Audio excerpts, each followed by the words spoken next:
call this meeting of the Senate to order on Tuesday, September 23rd, 2014 at 6:06 p.m. First item on the agenda is Pledge of Allegiance. So may everyone please stand. And Senator Myers, can you please lead us in the Pledge of Allegiance? I pledge allegiance to the flag of the United States of America and to the republic for which it stands, one nation, under God, indivisible, with liberty and justice for all. Next item on the agenda is first roll call. So please take out your clickers.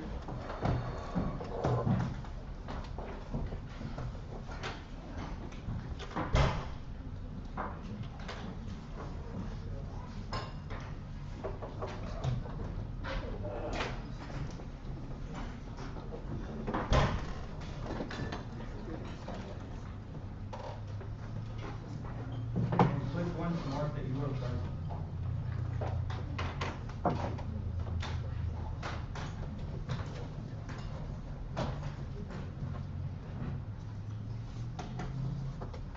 Is everyone clicked in?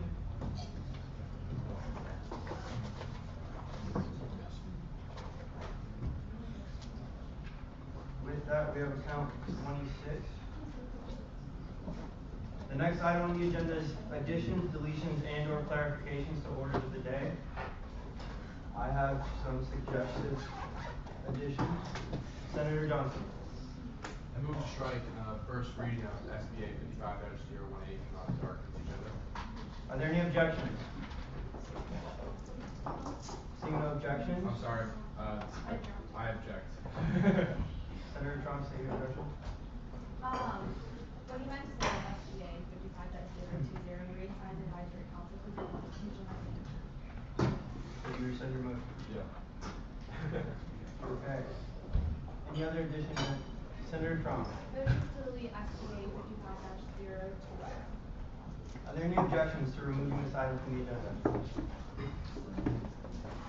Seeing no objections.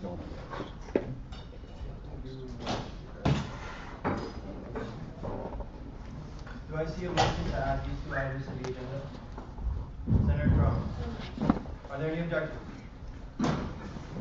Seeing no objections, these two items have been added. Are there any other motions? Senator Hibbo. I motion to approve the agenda. Are there any objections to approving the agenda? Seeing no objections, the agenda is approved.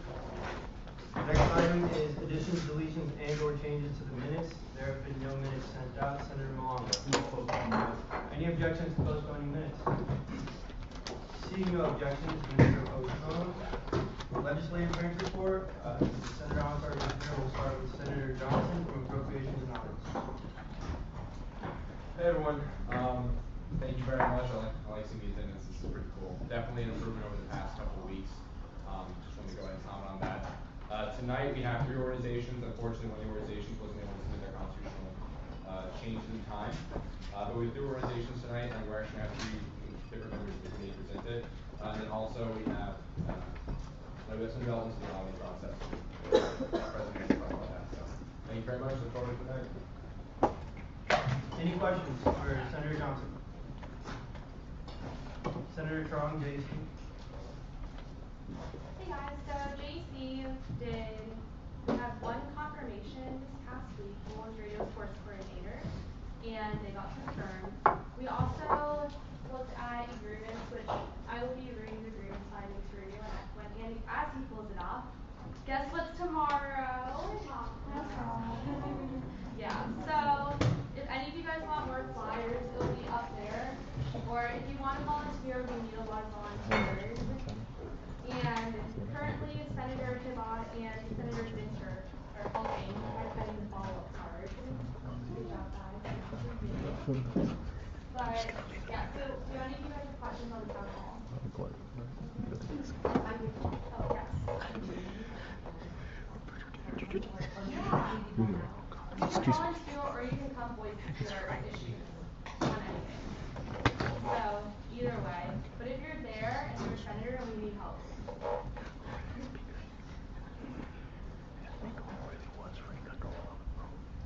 So, I'm just going to read through. So, following reflects the findings of the Senate Committee on Judiciary and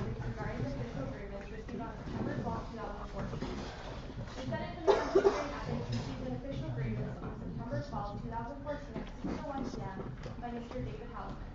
This grievance was formally accepted by the committee on September 15th. An official copy of the submitted grievance is attached for reference. Investigation. The following were contacted via email on September 15th to submit official written statements by Chairman of President Trump. 1.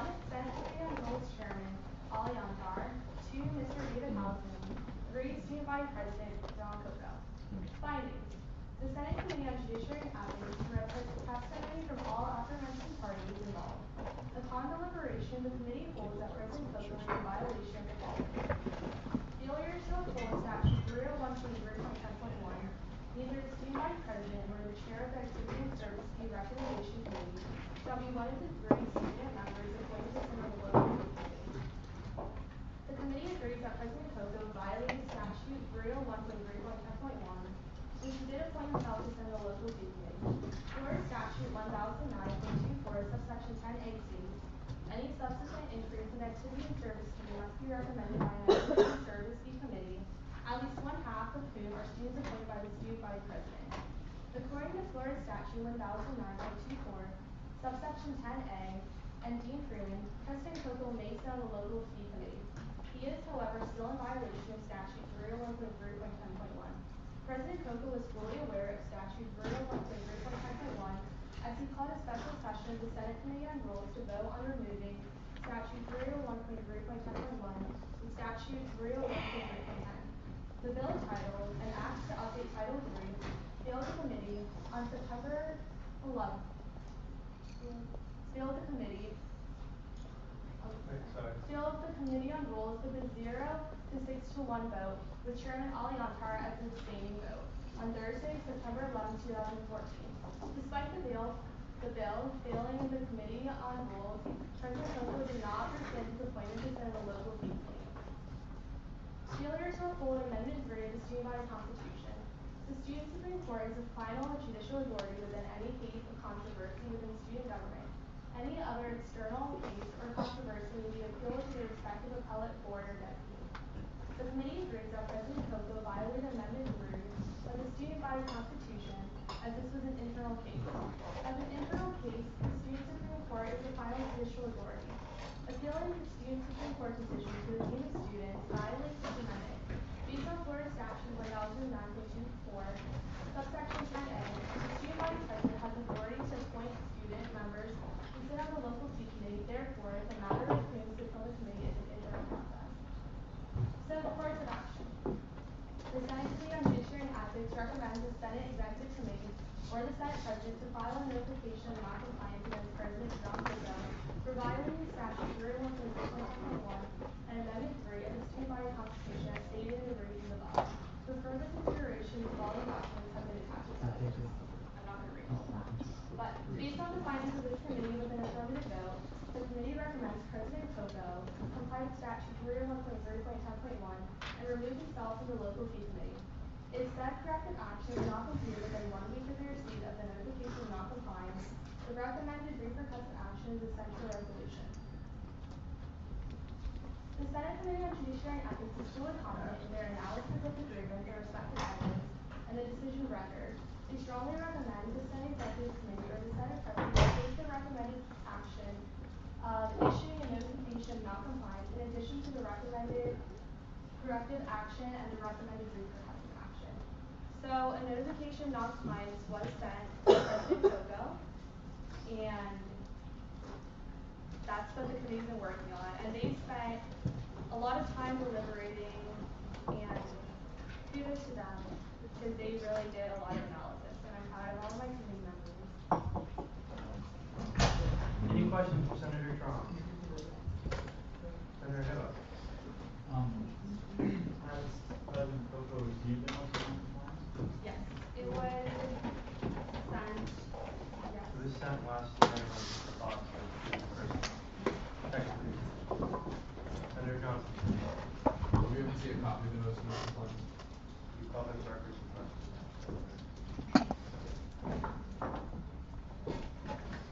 Any more questions? Thank you. Okay, Senator Ulloa, special comment. Good evening, everyone. The Engineering Expo grant has been sent to the executive branch to be put on the website, and the deadline is October 24th. So if you know any organization for the Engineering Expo grant, let you know the deadline is October 24th.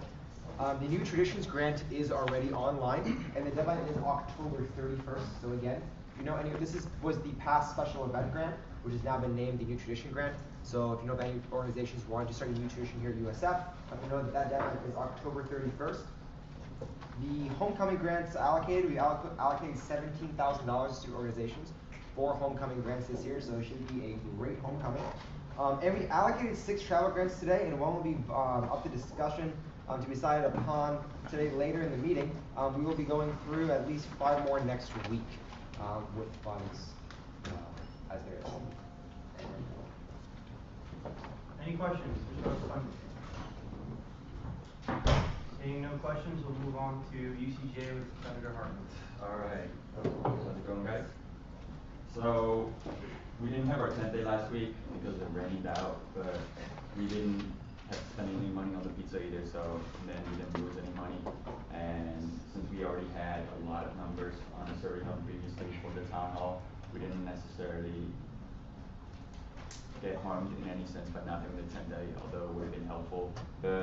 This week we'll be planning for next week's 10th day, so if you want to help out, let me know. I'll also be passing out a sign-in sheet in the future. Then for tomorrow's meeting, Vice Chair Dinster will be chairing. We'll be covering our SOPs in addition to the 10th day planning, then also delegating some tasks, which the senators will be giving reports on, and helping university affairs with UWC, and then also writing a resolution for UPD objective. Any questions? Thank you. Council Board Z's. Michael Malanga, the Vice Chair Rules, give his report before. Okay, go ahead. Alright, so in rules, we tabled a bill that would create a graduate professional student council advisory board due to a lack of information, so we're going to be taking that up again this week. We also finally passed the C-Clear bill, which you'll see tonight, which has, again, another excellent acronym for Disease. And we also tabled a bill to amend our ROPs in regards to our vote of confidence procedures, so we'll be taking that up again. Does anybody have any questions? President Boyd. I have 2 things. Our Director of Government Affairs, Ashley Garcia, wanted me to get senators to volunteer for the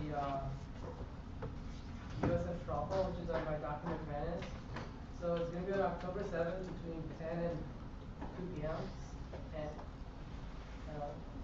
And she would like volunteers. Have a little sign up sheet she made for us.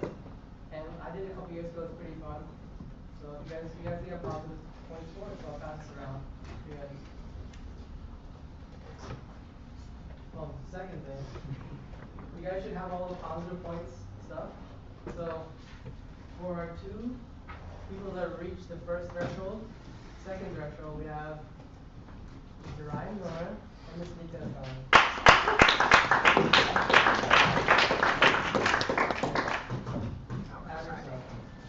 So Ryan, we get a water bottle.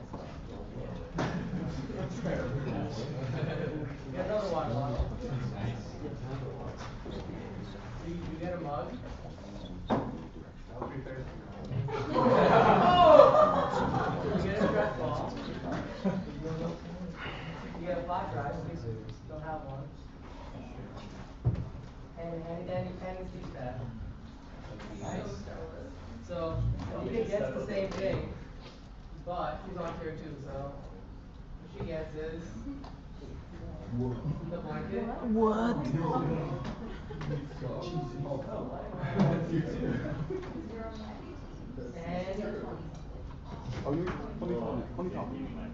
she has a bag of a messenger bag, all extra Ryan's already like. It's not my branch. Different sort of plastic. You guys want more points, and you could really be here everyone, so. Spend this money. Volunteer for all the opportunities that are out there. And they criticize me for my $20 poster. Is a game And then they changer, criticize me for my is $20 a poster. and Bluetooth speaker, so all it's in there. And they listen for that. So, no, it's not. Michael? Can I transfer my points from my license to this? No? No. Yeah, leave that. Okay. That's all I was wondering. Of all. Any other questions for Pro Tem Borzese? Senator Hibble. Is there a prize for getting the highest tier first?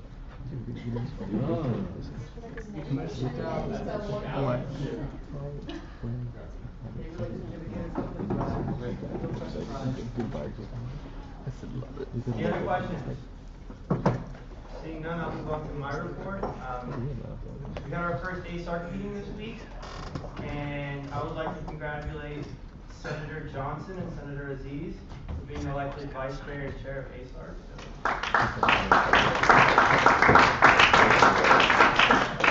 He didn't believe it. If you're interested in attending ASARC, it looks like the majority of our meetings will be from 12 to 2 on Fridays. If you have any questions about ASARC, you can ask the new ASARC Chair, which will be.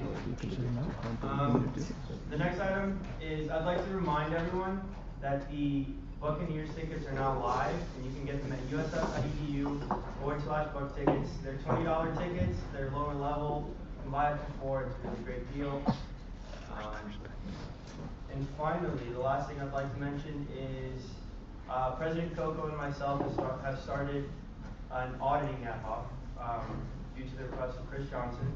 And I can appoint one senator, so if you're interested in being part of the auditing ad hoc, please email me and I will select someone.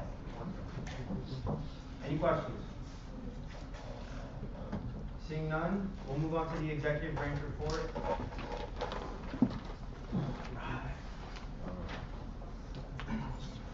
Mr. Vice President.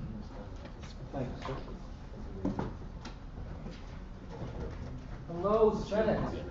Happy Tuesday. I'm gonna let Vice President White start with the business. Alright. Basically, good evening, everyone. I'm going to start off with the agencies just to get out of the way really quickly. So in SGCS right now, we're working on integrating, getting some integrated speakers on the first floor. We're polling the student population right now, either through Post Market or through paper handouts to figure out if that's okay. Basically, we're going to have Bose Radio, have a dedicated stream to come through on the first floor, light music and stuff like that, as well as things like call to action notices. So for example, if SG is having something, you can say something over the PA system in the computer service lab, which is pretty good, which you can't do with Bose Radio because of FCC regulations and things of that nature. So I think that's pretty positive, but we'll see how that turns out. With Safe Team, they're finishing their hiring right now, as well as they hired their associate director. That's always exciting as well. And Bose Radio, they're sending 2 students to the University of Wisconsin to cover the USF football game, as well as they brought 10 new students on air, and we did 17 events they're doing. If you guys don't know who Casper is, you see him at every single event because Bose Radio is doing good work. Good job. And that's it for the agencies. Our Department of Communication is working on a mentorship program.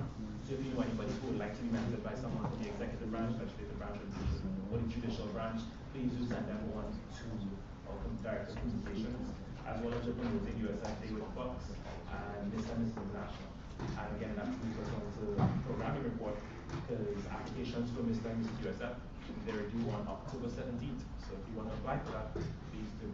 And of course, senators are great people, so I mean, hey, why wouldn't you apply for Mr. and Mrs. USF? We're also looking for people to be on the SG homecoming float. So if anyone's interested in that, please do get in contact with our director of programming or our interim director of programming to be more specific, but I'll talk about that in a couple of seconds. And also want to appreciate, basically, as a branch, want to appreciate everybody who worked on both splits thus far, because obviously, we've been winning and we've been losing, but you know what? You guys have been dedicated and that's important, so we appreciate you guys. University Affairs, they're working on planning pastries for the president, as well as having UWCs and the MSc advisory board. And we're also hiring for the director of programming and director of University Affairs. That'll be taking place next week. So the associate directors will be taking the position of the associate directors in the interim role. So that's going to be taking place really possible. Until at least we get those positions filled. Hispanic Heritage Month is Hispanic Heritage Month kickoff. It actually starts on Thursday, October 2nd. And we need someone out there to So if anybody is Hispanic or you love Hispanic culture, you have to be Hispanic, please do take note of that. That's always exciting.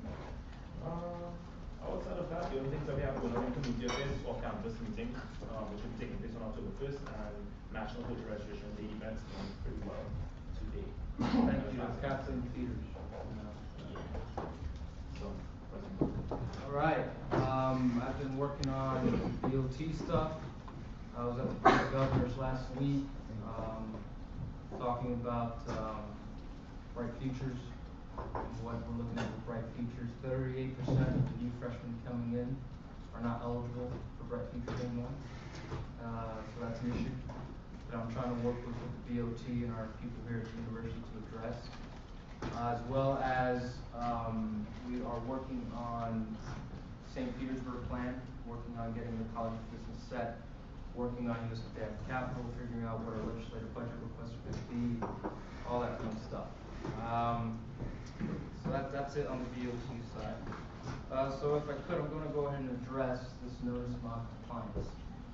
Hello, senators. I hope all is well and hope your classes have been treating you well.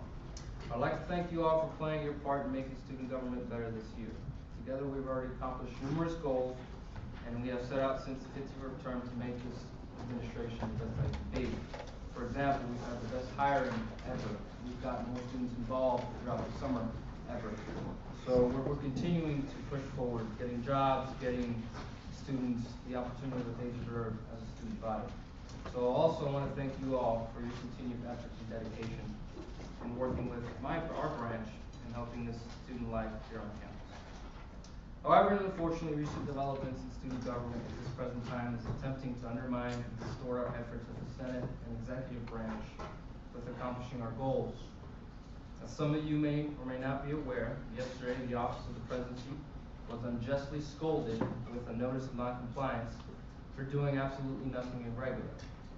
This is in regards to the eligibility of whether the student body president, the ANS fee committee chairperson, is allowed to serve on the Board of Trustees local fee committee, and my current standing on the local fee committee.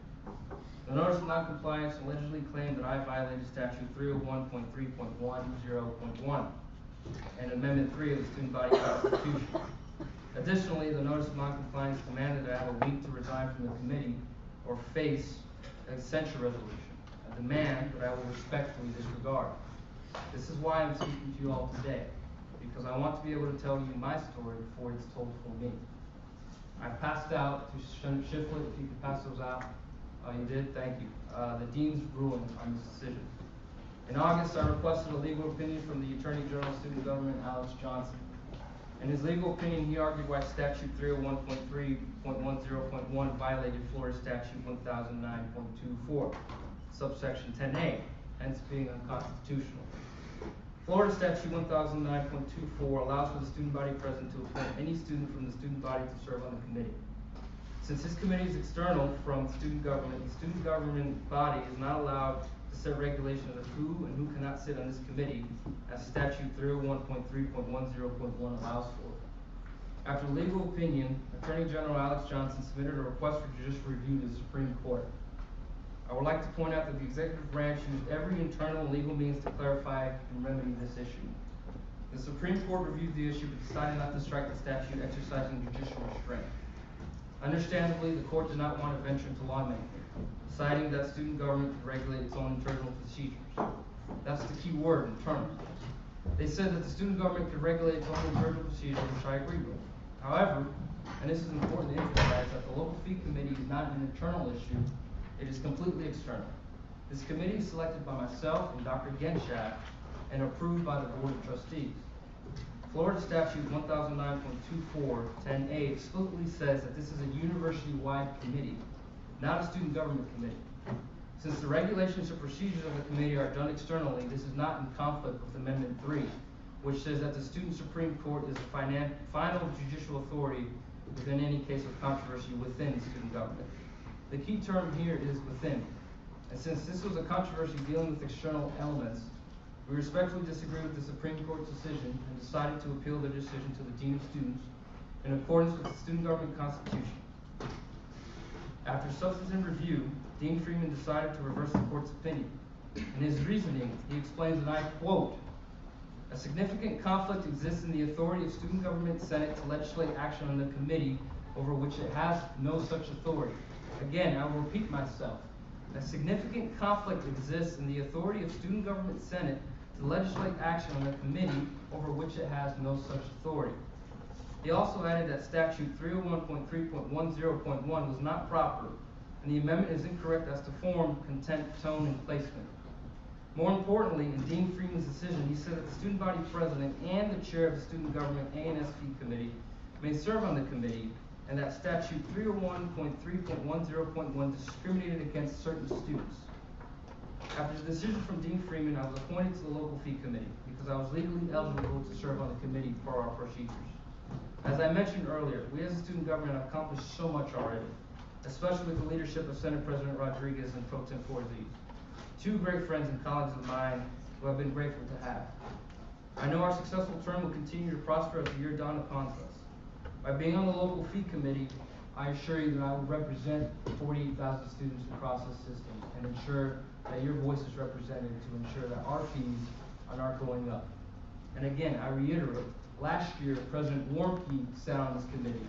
The year before, President Goff sat on this committee, etc., etc. Along with my counterparts across the whole state, they sit on this committee. So I conclude. Thank you for allowing me the time and opportunity to speak and tell my story, for it is told for me through rumors and hearsay. I've been grateful to work with all of you, and I continue to hope that you all are grateful to work with me and Rondell and our administration, and hope that we move student government forward. If there are any questions, I'll be happy to answer them. President Coco, I request that in the future, if you'd like to address the Senate, you do that during open forum. If there are any questions about the executive branch report, now is the time to ask. Senator Edwards. Did you say you appointed yourself to the committee? About the executive branch report, not about its addresses. Seeing none, we'll move on to the judicial branch report.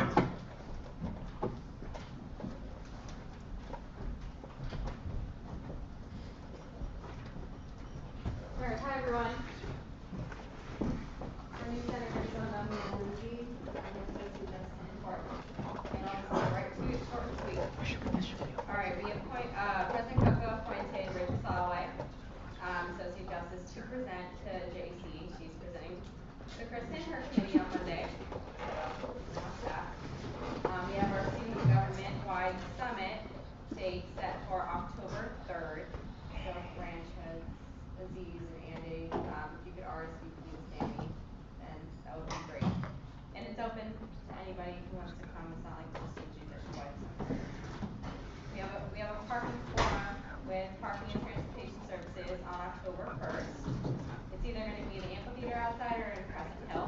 So get ready for that. There's going to be free food there, as always. We had our first semester of parking appeals last Wednesday, and we did not have a meeting we will not have a meeting tomorrow. But next Wednesday we'll have a general meeting in parking appeals. So court leadership is training our new clerk, Michaela. So if you see her around, congratulate her. And then court leadership is working on a date to train our new appointed associate justice for our judicial training. Does anyone have any questions? All right, thank you. Thank you. Ms. Cotto report, Director Mesa. May I just, talking back here, I'll make a quick announcement. Search committee for assistant director will start this Friday. Some of you will be on that. Most everything else I reported on previous week is still in progress. And next week I'll have some updates. Thank you, Director Mesa. Any questions? Seeing none, we are now in open forum. Ms. Pellegrino. Hey guys, my name is Marcia Pellegrino. I am the president of Chi Sigma Alpha, the National Political Science Honor Society. I would like to talk a little bit about the struggle that Mr. Aziz made reference during his report. This struggle is in collaboration with Chi Sigma Alpha Student Government and the Honors College. We are the only chapter in Florida, and therefore USF is the only university in Florida that does this kind of thing. Basically what it is that, as many of you know, or I hope all of you all know, that we have the gubernatorial elections coming up in November. So the struggle would pretty much mimic everything or most of the things that are going to be on the ballot in November, and we're going to do it here. It will be, well, like I said, straw poll, and we will release the results to the media. We expect a lot of media coverage because it has been done in the past and it has been very successful. And so basically what we need from you guys is a lot of support when it comes to volunteering. We need to have all of the sites around campus covered. There was a sign-up sheet passing around, so I really encourage you guys. If you're going into politics, this is great. Even if you're not, it'll be a great experience. I mean, surveys and troubles, I believe, are the backbone of politics, so it'll be great. If you have any more questions, let me know. It will be on October 7th from 10 to 2 p.m. And so yeah, I can give you guys more information. There will be a quick orientation meeting for volunteers in the next few weeks, so just let me know or Mr. Enrique if you guys have any questions. Thank you. Senator Hippo. Just out of curiosity, how many people typically show up to present their opinions or to vote at the straw polls? When people don't show up, we sort of target them, so we're going to be at high traffic areas like Marshall Center, Cooper, Library, stuff like that. And the number we're trying to target, our goal would be about 800 people, 800 students. Not just students, it can be anything from anybody from staff to professors, just pretty much anybody on campus. We're looking for 800 to be a pretty representative sample for our population of interest. Any other questions? You have a question? No, sir. Anything else for open forum? Senator Hippo. Just another question about the straw polls. In the past, has the result that was presented, that was shown via the straw polls, representative of what showed up in the actual polls? Yes, in the past, what we have, well, technically this is my first poll, but what I've heard from my previous members of the club, yes, it has reflected the actual results at the day of the poll. So basically what you will see in November, and this is one of the reasons why we will be getting a lot of media attention and a lot of media coverage. So guess what? This can be your good chance of being on TV. Just right now. So come out and go.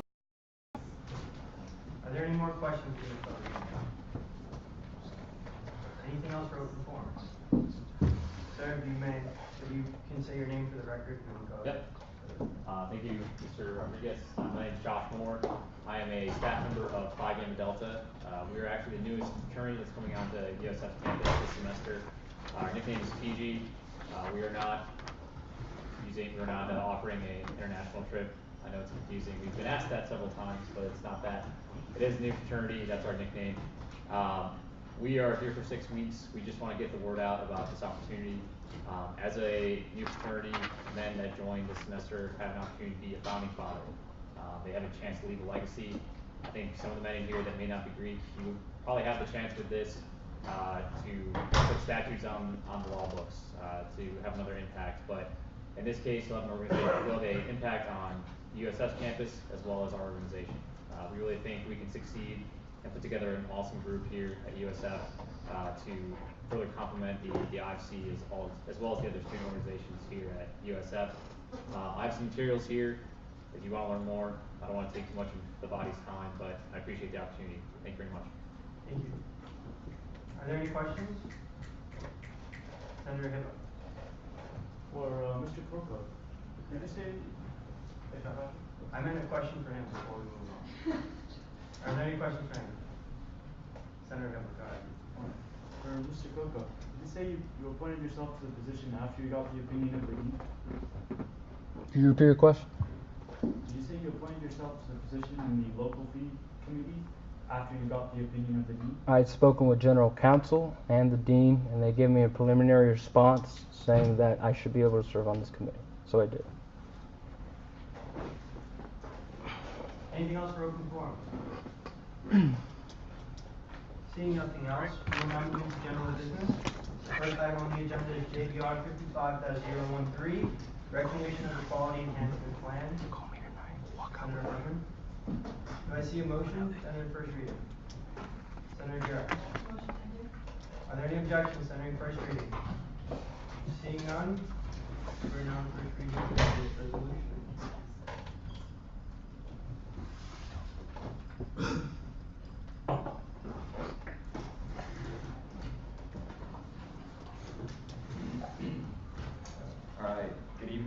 so this is JBR 55013, recognition of the Quality Enhancement Plan. It's a joint resolution, so here goes. Be it resolved by the Senate of the University of South Florida Government Assembled, whereas this assembly recognizes the efforts of the 2015 Quality Enhancement Plan to enhance student learning, whereas the QEP has and will continue to reaffirm our accreditation by the Southern Association of Colleges and School Commission on Colleges, whereas the 2015 QEP aligns with the mission and vision of USF and will play an integral role in the accomplishment of the university's strategic goals, whereas the 2015 QEP's Global Citizens Project will provide students with the scholarship and recognition necessary for students to lead meaningful and productive lives in a global society, whereas implementation of the QEP will guarantee the University of South Florida's growth as a premier high-impact global research university. Therefore, be it resolved by the Senate of the University of South Florida Student Government Assembled that on behalf of the student body, we express our gratitude and offer our best wishes and support to the continued development of the 2015 Quality Enhancement Plan. Okay, great. Are there any questions? Come on down. Do I see any motions? Anyone? Senator Miller. Are there any objections? Seeing none, this resolution is passed.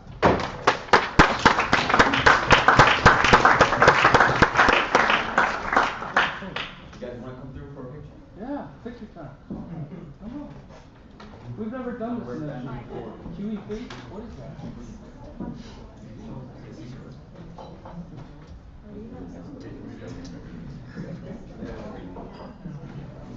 Nobody wants a picture taken? Huh? Everybody. Come on, track star. Those legs are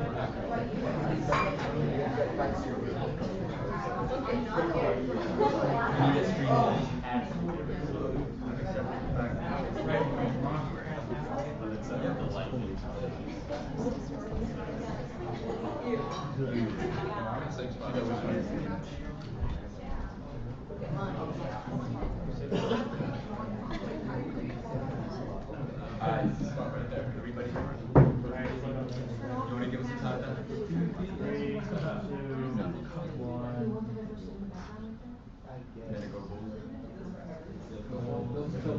3, 2, 1.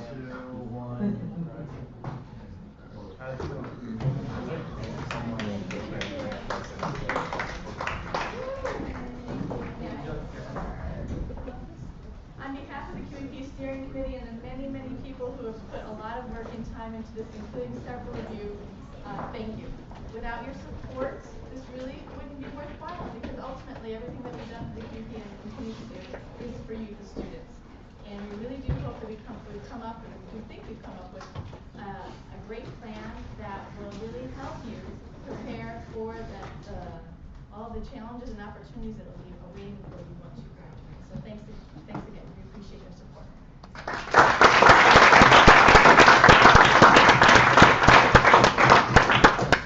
Okay, the next item on the agenda is JBR 55-010, celebration of 30 years for the College of Public Health. Senator Malonga. Move down first reading of JBR 55-014. 014. Are there any objections? Seeing no objections, we are now on first reading. This resolution is written by Attorney General Johnson. Yeah. Yeah, so, celebration of 30 years for the College of Public Health. Be resolved by the University of South Florida Student Government Assembly.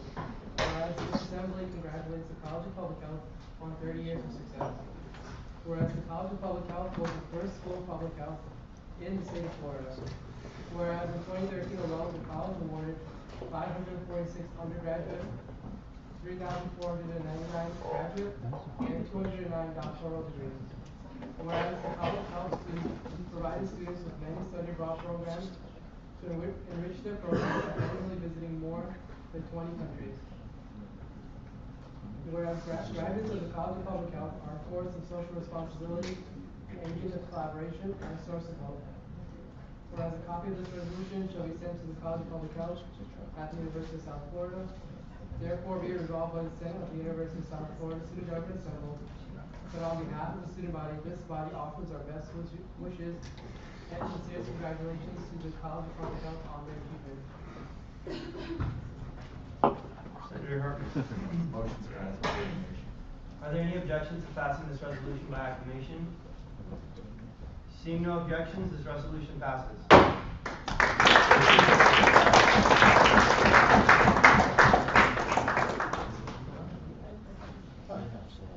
How many public health senators here?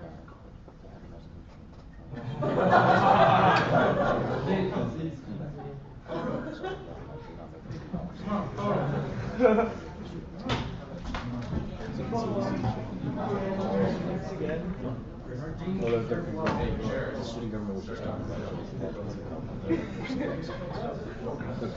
official.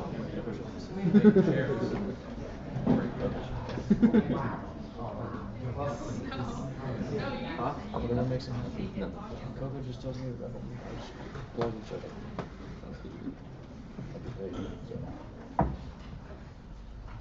Great. Got it? Brandon was doing a huge fidgeting. You gotta go Bulls. Alright, thank you, Dino. Thank you very much, thank you. You want to say anything? Thank you, as you saw, we were the first school of public health in the state of Florida, so that makes us the oldest, we're also the biggest, we're also the best. So thank you.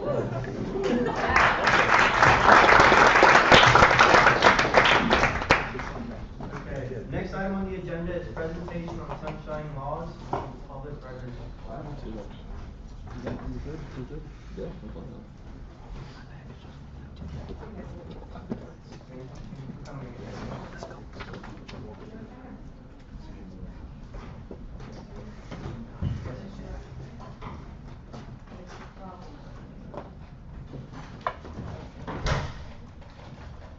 Hi, I'm Jody Abishak from General Counsel's Office, and I've been asked each year to come here and talk to you about public records and open meetings, but I will expedite tonight because I know it's late and you guys are over behind, so I can get this put up, I'll go through the slides quickly, and I know what you really want to do is ask me questions, so I'd rather get to your questions than bore you with the classroom, part of it, but that's it, we're past the biggest.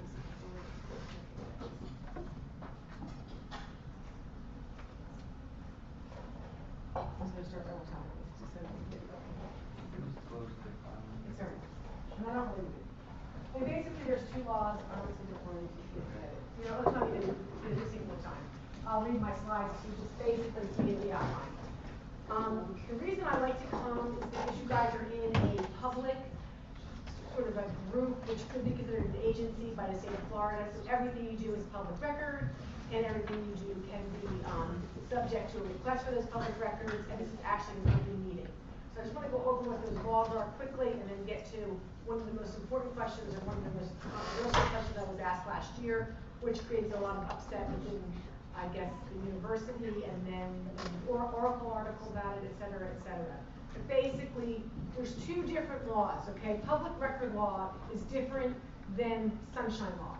So when people say we're subject to the sunshine, that means this meeting, okay? The meeting is the sunshine law.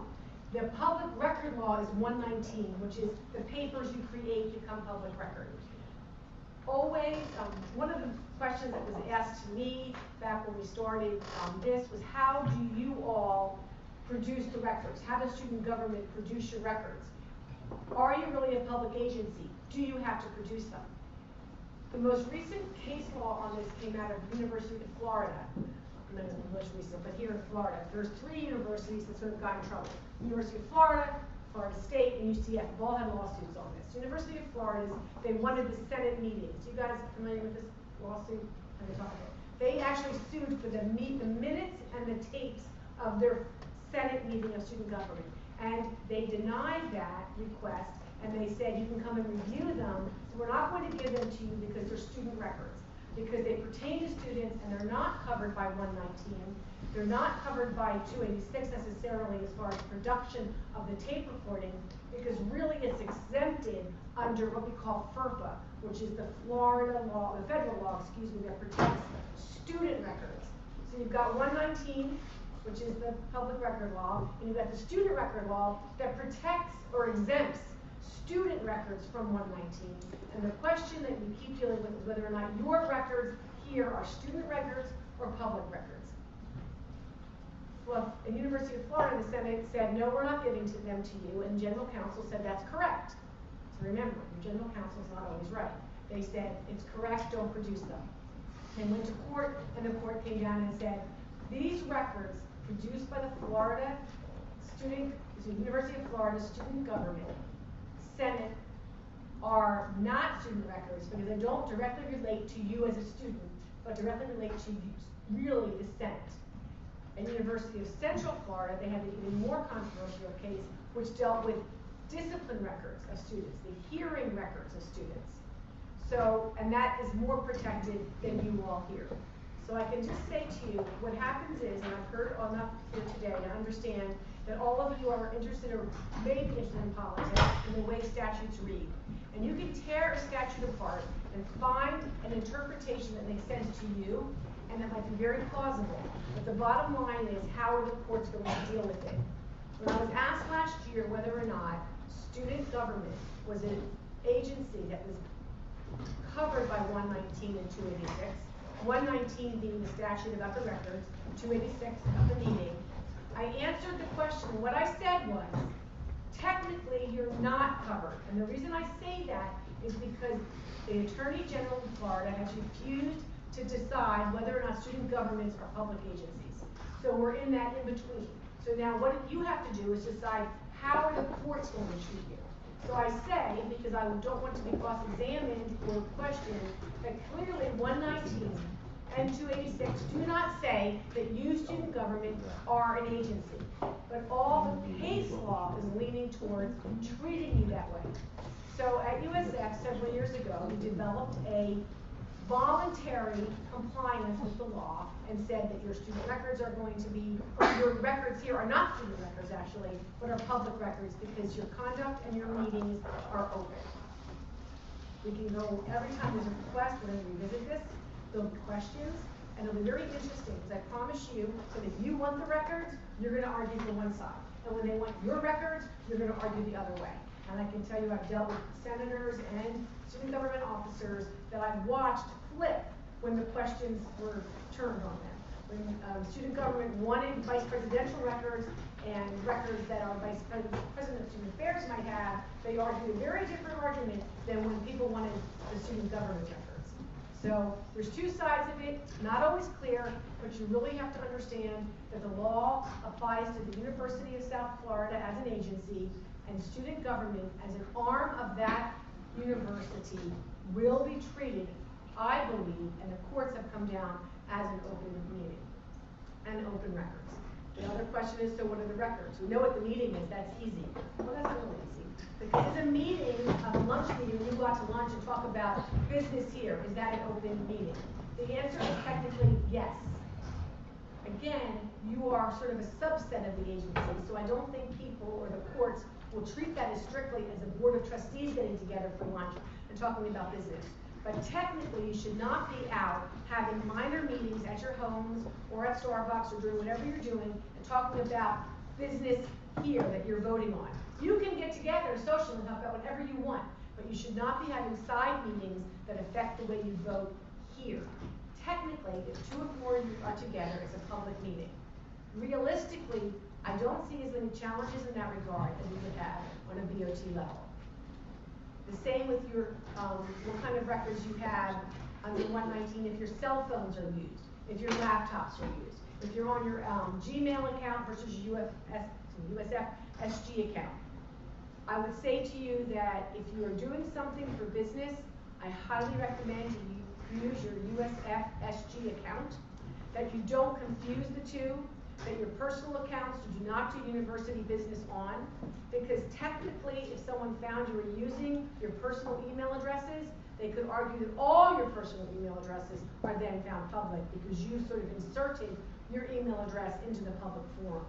I am very careful that for myself, if I'm talking to my children or I'm doing something personally, I say this out loud in my class, they'll laugh, on my AOL account, because I guess that's antiquated, but I still have AOL. So I use that on my personal life, anything that's not related to my job, and I am very careful, although people are tempted to sometimes email me there, to keep it separate. I try not to use my cell phone for text with university business unless they are really transactional. Yes, I can be there. What time is lunch? Those things are really just routine, and I don't believe they're going to get anyone in trouble. I think using your cell phone for that type of message is fine. When you're starting to use text messaging to have offline conversations, I need to caution you that you're subjecting all of your text messages to the public record law.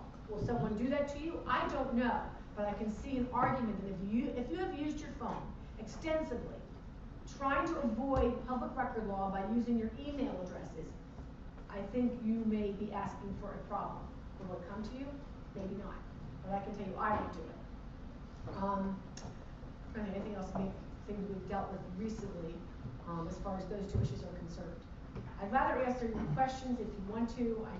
Again, it's two laws, 119, 286, separate laws. Try when you're talking not to talk about your records as sunshine. Okay, this is not sunshine. Us here is sunshine. So there's really a difference, and it sort of makes you know, if you're talking about it, people know you don't really know what you're talking about if you confuse those. We now have a process where you can request public records from student government. We have some, and you're allowed to do that. I caution again, under the law, the way it reads, any person can request a public record, and we can't ask who they are, ask why they want it, or ask them to put it in a specific format.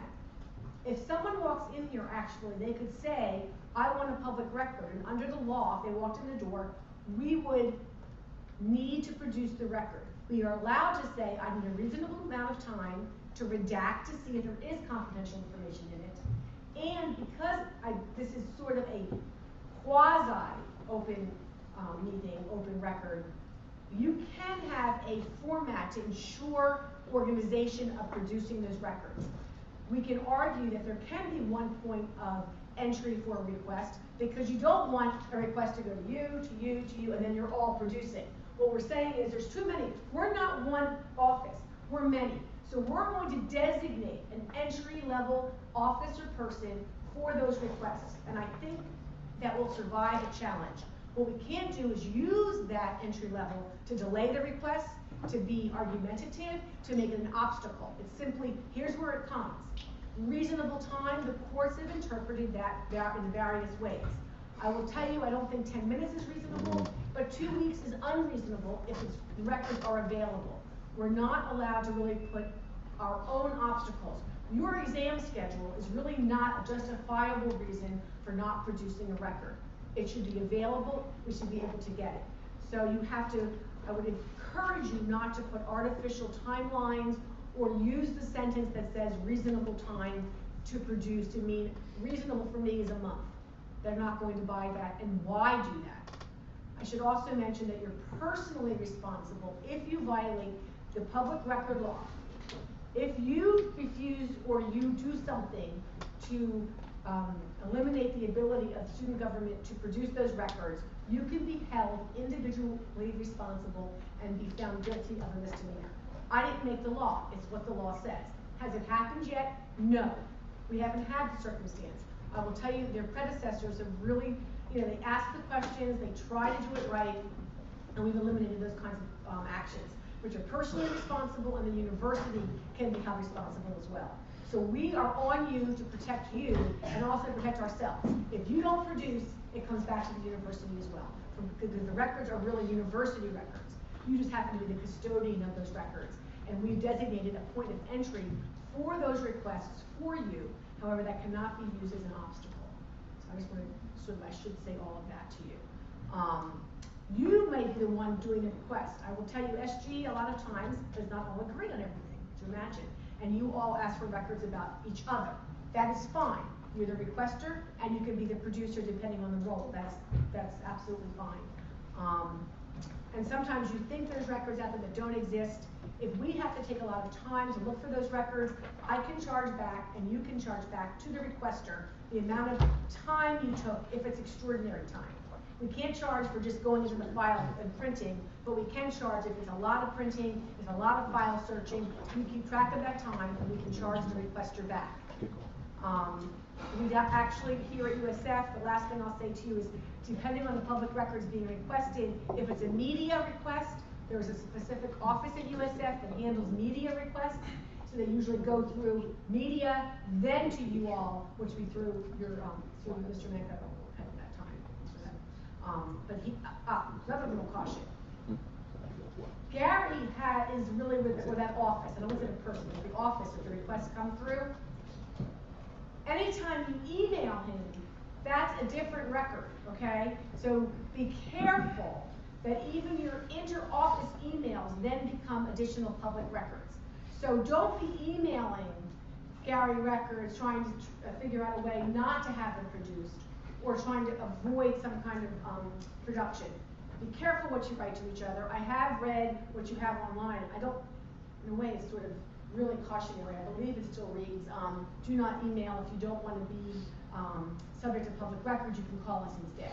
Sort of sounds like, please don't do this, come the other way. But it's fine. It's actually true. But did you remove it? Okay, I'm glad. I just wanted to say that. There's a better way to say that by not saying to avoid public record law. Not, let's do things illegally by calling. So that was good that you moved that. But it's still the same idea. I still think you do have something on there. Do you have something on there that says your records will be subject to public record? That's what you really want to say. That's your caution. How they avoid doing that is really up to them. And then be quiet. Questions? Mr. Johnson. Okay. Could you talk about if there are any circumstances of why a public meeting could be considered closed at any point in time? Well, if it's discussing if it's personal student conduct records, that would be usually confidential. I'm trying to think what else might be. We close meetings for the IRB, which is our institutional review boards, when we're doing trade secrets or doing things we don't want to share with others. Judicial meetings, I think, and judicial hearings are that line that I can advise we can draw that line. That if the judicial branch of your government is dealing with what might be a disciplinary action or removal of student for conduct, I think we could argue goes out of the line of university business and is really internal SG business that may not need to be released. So that would be a possible exception. You're not doing legislative matters. You're not talking about budgeting.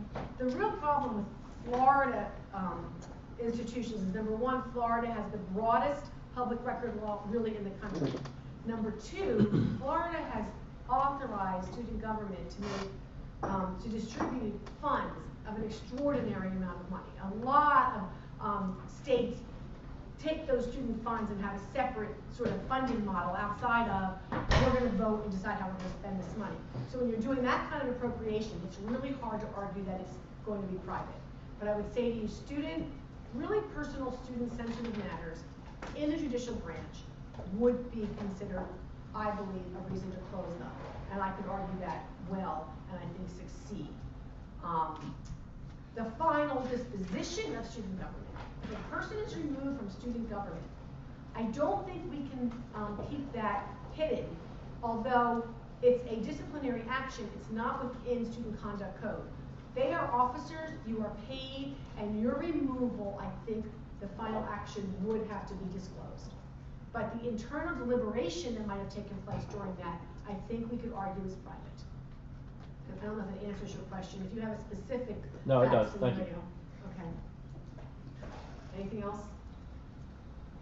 Yes, please. Alright, so what if a person uses their work email for personal use? Okay, there's a great case in Clearwater, which is we really like seeing. It's about 10 years ago. That said personal emails that are truly personal. Do you want to have lunch today? To my a child's principal, a date or something that's on there. If it's truly personal, exempted from public record law. But you have to do the evaluation, and you have to go through and say, I don't want these to be revealed and why. So that in itself is problematic. So I still would encourage you to use your personal email addresses, but anything that's truly personal in nature, thanks to a case in Clearwater, they said that they will not have to be produced. I just don't wanna go there with my dance. I'm sure we all have them, I know I have them on I'm just gonna put email when I'm on. You're typing so fast, you're not gonna jump out of your email, we get that, so that's the answer. But they have to be truly personal. Senator Law. So the only one, I guess, the only members of Senate that actually have, work emails are the chairs and those that are doing specific, I guess, and the leader. So all other emails, so if Andy or Aziz are sending emails to other members, like even if it goes to my email, so conversations about that, asking about bills and stuff, does that mean that my student email is now gonna be public record? I would say that if you don't have another email, that you would argue that you don't have an option. So therefore, you could bifurcate what was, you would decide what was SG business. And I would encourage you to be very honest about that because there's always a recipient of the email. And when public records requesters are very good, they'll ask for both emails and then they compare them to see who maybe did not produce an email. So I think you could argue that yours was separate, but you do have a USF email address. And I still would encourage you to have a strong argument to use your USF email address and not your personal Yahoo, Gmail, whatever else it might be. A lot of students are in the habit of not using a USF email address, even for academic reasons. We try on the academic front to say, we're not going to answer you unless you email me on a USF email address. It doesn't work. I've given up. I just write back on the email that I get because I can't. But I would say for all of you, the best case would just use that. Don't use your personal email because then you could argue that you were forced to use USF and then you could sort of cleanse it that way. I think you would survive that. Anything else? Pro tempore these. My question is on considering in our public record, all we have is 5 days to retrieve that record. That's right. Acceptable. I think it's more than acceptable. Let me tell you what I don't think. I don't think it is we're not going to produce it before 5 days. I think it's still incumbent upon student government to do the best they can as fast as they can and not rely on that. If that record is right there and you can go ahead and produce it, you should. I think that's a general guideline that you can extend or deny. I can tell you I've had circumstances that people say, it says 5 days, I'm not giving it to them until 5 days. I can't recommend that. I can say you're probably defensible, but I don't think it's a good idea. It's a good general guideline, and I think you'd be able to say if you produce it within 5 days that you've complied by your own statute. But don't forget, Florida statute supersedes student government statute. So I wouldn't want to be in a room that says we decided 5 days is reasonable because the court would say you don't have the right to do that. I think it's a good guideline. I like it because it gives you some kind of barometer. And also I think after 3 days, if you can't produce, there's a really, I think right now probably Gary has enough of my email so I can help you produce an email that says we were trying to produce this, however, it's such an extraordinarily large request. It's going to take us approximately 2 weeks and it will cost approximately this amount of money. You can do that. I also, you will see, and this is not a trick, it's just a practical tool. We will get requests and run all the emails about guns on campus. I always go back and say, we can do that search for you that will take 3 months and $15,000, or would you like me to ask the following representatives for their emails that are being held now on their personal drives? I try and define the parameter for the requester, number one, to help them. If they really want the information, they want it to be affordable. You can protect yourself. Don't just produce out of one person's email account without letting them approve that search.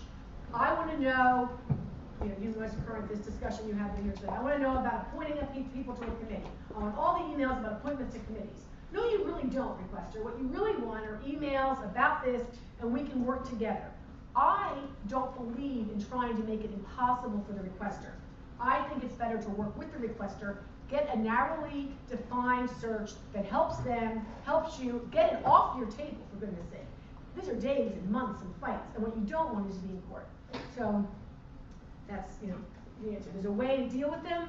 You have to deal with them proactively. It doesn't go away, and 5 days is not a magic protector. But I think you're fine if you take 5 days, if that's okay. You're a big organization. You're allowed weekends, time.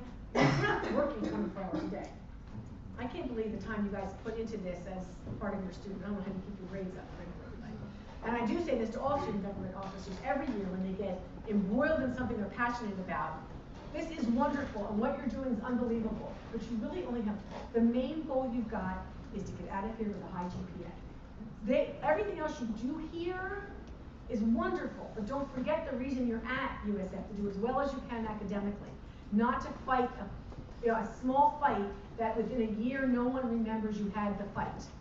And doesn't mean you shouldn't be passionate, you shouldn't care, but I just gotta recommend that to you. Because I can tell you there are things that seem like mountains, and now in retrospect, they're just, they're inconsequential to people's future. So, anything else?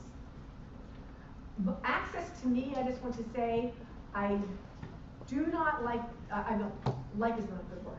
It just makes more sense to have one way of questions to come to me, because I am I won't use SG, I'll use faculty, general students. I know people are asking me the same question from two different sides, and they want to see what I'm going to say. I know it when I get a half of a question, not the other half of the question. I know you're trying to look for me to say what you want me to say, and if it doesn't come through the same avenue, it's exhausting, it confuses the issue, and I'd like to have everything to come through directly to me from really Gary, or I guess the president of SGA, or someone who is in a position to sort of gather the questions and let me know what the objective question is, not the question phrased so you get the answer you want, because that oftentimes doesn't end up in a good place. So I prefer not to have direct access, but you can email me, and as you know, I sometimes email, I heard, too fast back, and it comes back to haunt me. But I will try and answer you if I can. I may send it back to Gary. I might say, I'm not sure what's going on with this. Here's the question I've had. Here's the answer. The other is about statutory interpretations. And I mean, every year we have these issues. The reality is, you are student government. If you want to change something, you've got to change it and not rely on some interpretation in one word or how you want it interpreted. If you don't like what's going on, change your internal statutes. I will tell you, you will not get from my office an interpretation that could go either way. If it can go either way, I'm going to put it back on you. And that will be frustrating. You'll say you're not answering the question. The answer is, there's two ways it can go. I'm not going to give you something you can hang your hat on, because I'm not the final arbiter. The courts are. So me taking your side isn't going to help you if I don't think the side is absolutely right. I will say it could go either way. I can see it being read either way. You guys have to decide. That's why you have a judiciary. That's why you have appeal processes. Might be frustrating, but that's the reality. General counsel saying something, with all due respect to all of my office, is just an opinion, okay? We are not the arbiter. So we can tell you what we think. I can advise you. More than likely, I think we know probably more than you do, only because we've been in it longer than you. But then there's going to be a pushback to you all to make a decision and look at it.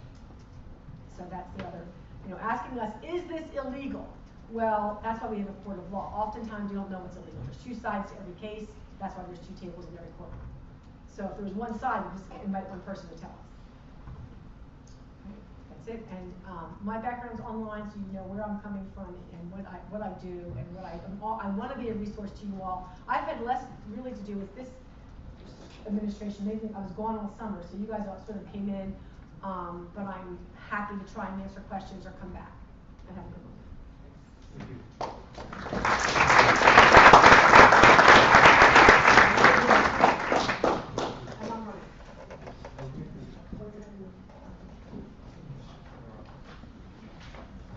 Okay, the next item on the agenda is a bold radio presentation.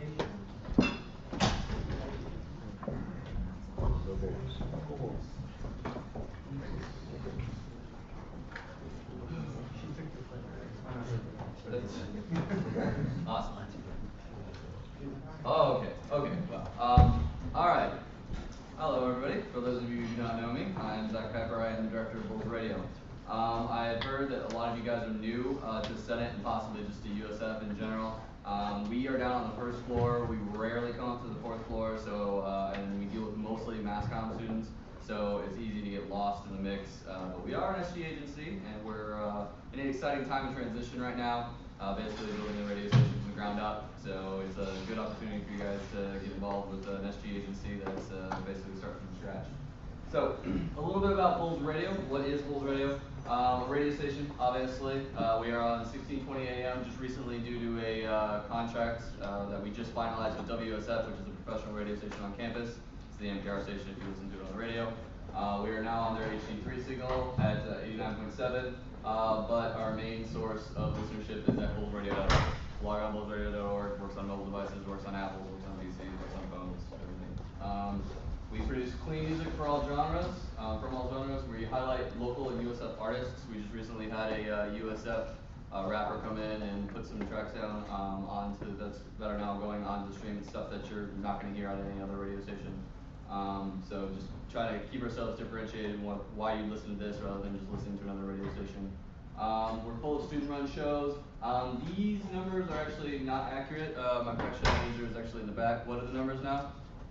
We have 26 shows on air. We have over 50 people on air, and right now I'm training about between 14 and 15, and those numbers grow every single day. So excellent. So all of our all the shows that are actually on the air are all students that are volunteering their time and coming in. So we actually have an overabundance of students currently that are trying to get a slot. Now due to a new initiative, we're now offering a music-only stream because part of the student shows are talk shows. And if you'd like to listen to Bulls Radio while you're studying, that's going to get a little bit in the way. So look for that on the website soon. We'll also be putting that in several locations around campus. We're in talks with like the bookstore, SGCS, the computer labs, trying to get it in there, Campus Rec on the line, a couple different places around campus, Bevo Brady's. Alright, another thing, we are also an event service, we're not just a radio station. We have three paid DJs on staff with over 30 volunteers behind them. We do hundreds of events a year. If any of you have done any events for SG, you know about our DJs. They come to pretty much every event that's thrown. But not only just through SG, we get requested from basically every organization on campus. We do MCs. If you ever come out to Marshall Mayhem Pep Rallies, Josh Appel's right there in the back. He's the one that you'll see on the microphone. We also do Dance Marathon, which I guess has been rebranded Bulls for Kids. We also do Bulls Night Out. We're also available for other events. If you'd like an MC, just put it into the DJ request form on our website. We also do promotion and marketing, on-air spots, social media. We're gonna, with what Rondell was talking about with the computer lab, we'd be able to actually put that over the air and inform the students that were in the computer lab, if we get this passed, what's going on campus and different opportunities for them.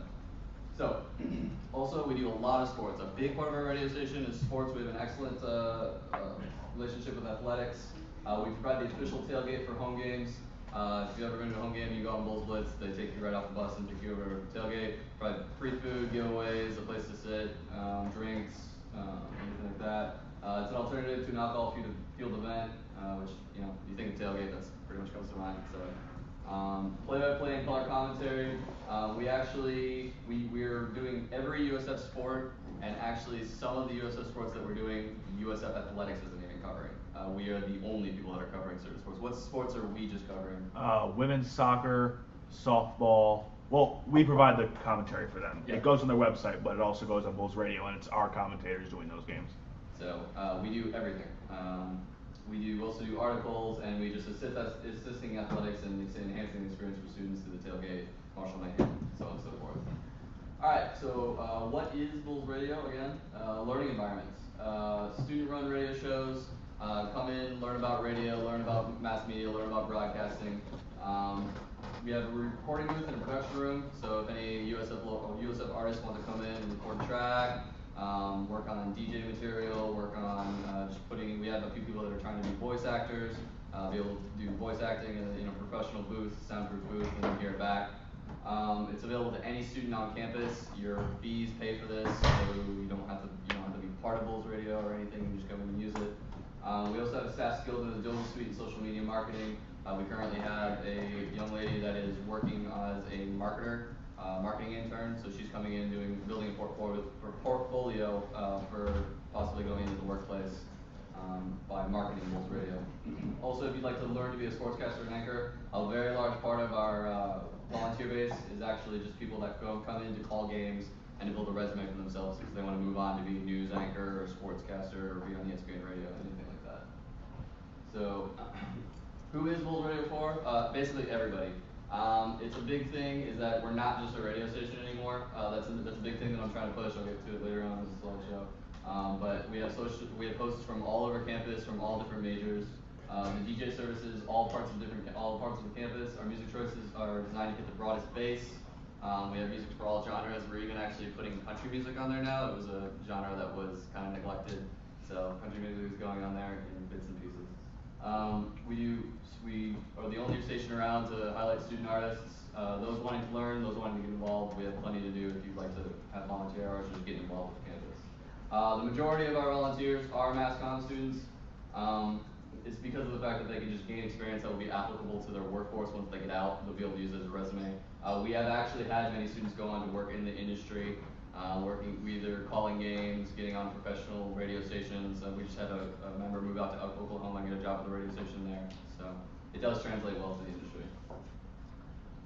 So who we are, most of our ADs are Mass Comm majors. We just have one that's also a health sciences major.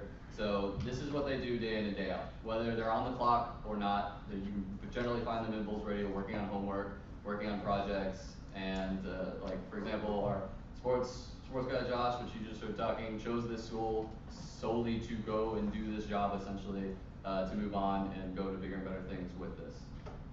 We're one of the only areas around here, schools that do something like this. So something you guys can take pride in.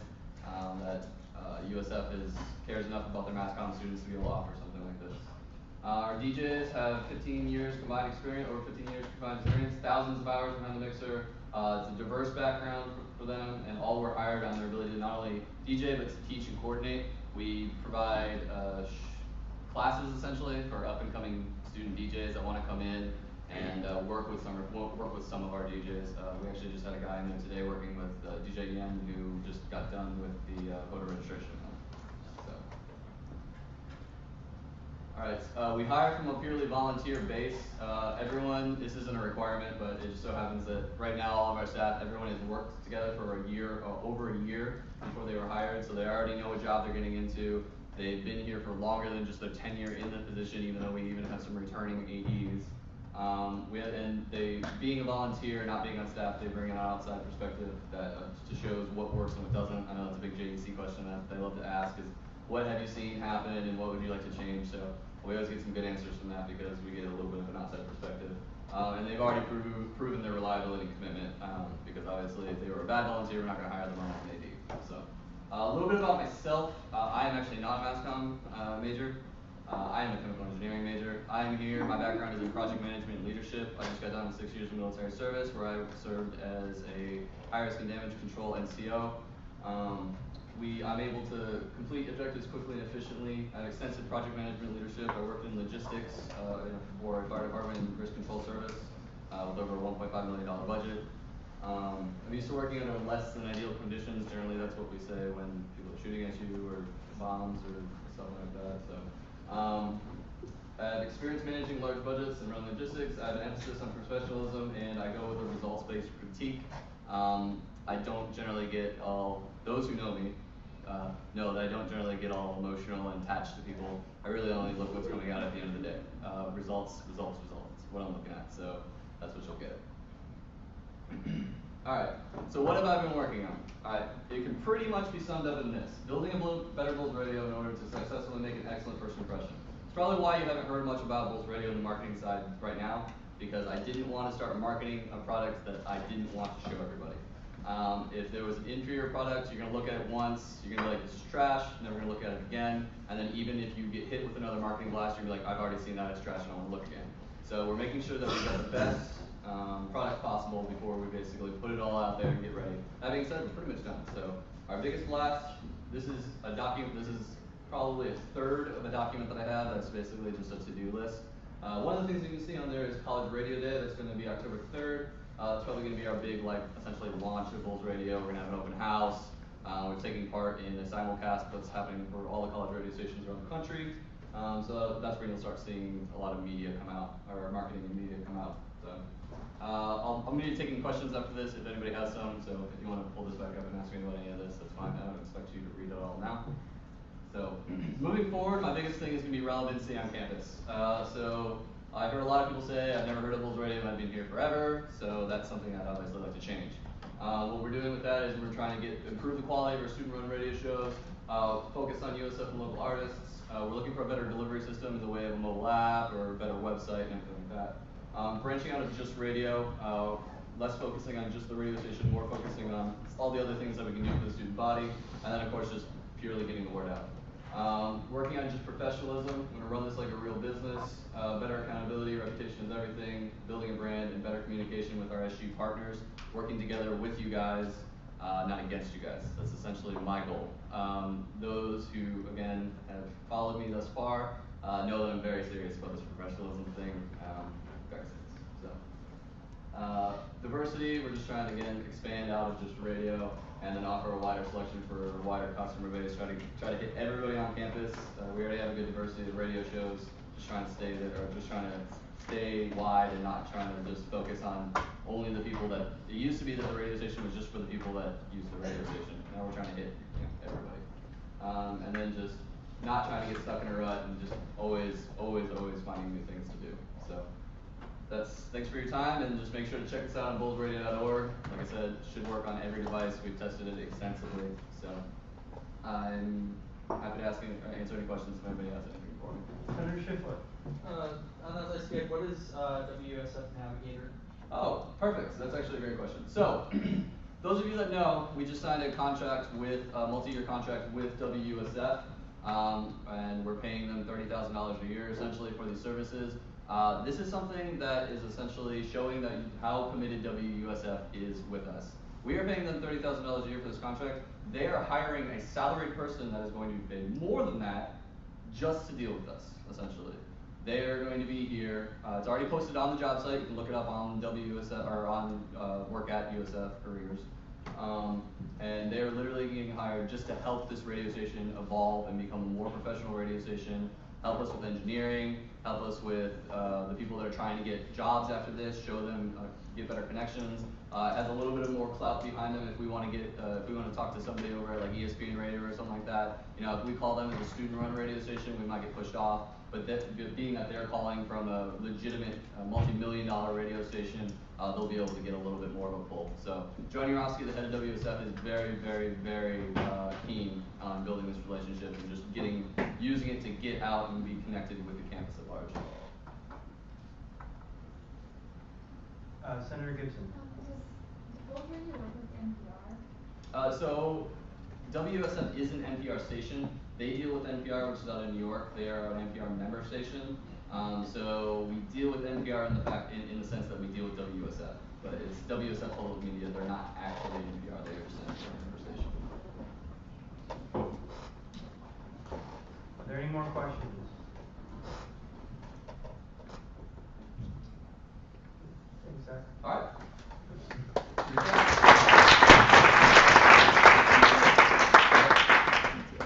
Okay, the next item on the agenda is American Institute of Chemical Engineers travel grant petition.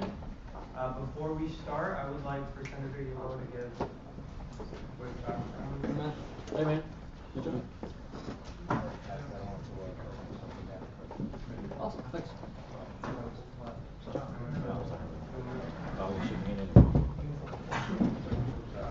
Thank you. So what happens is, so in Title VIII we have proviso, which limits us, limits how much money that we can fund for each organization for travel, whether it be overall or specific items and everything.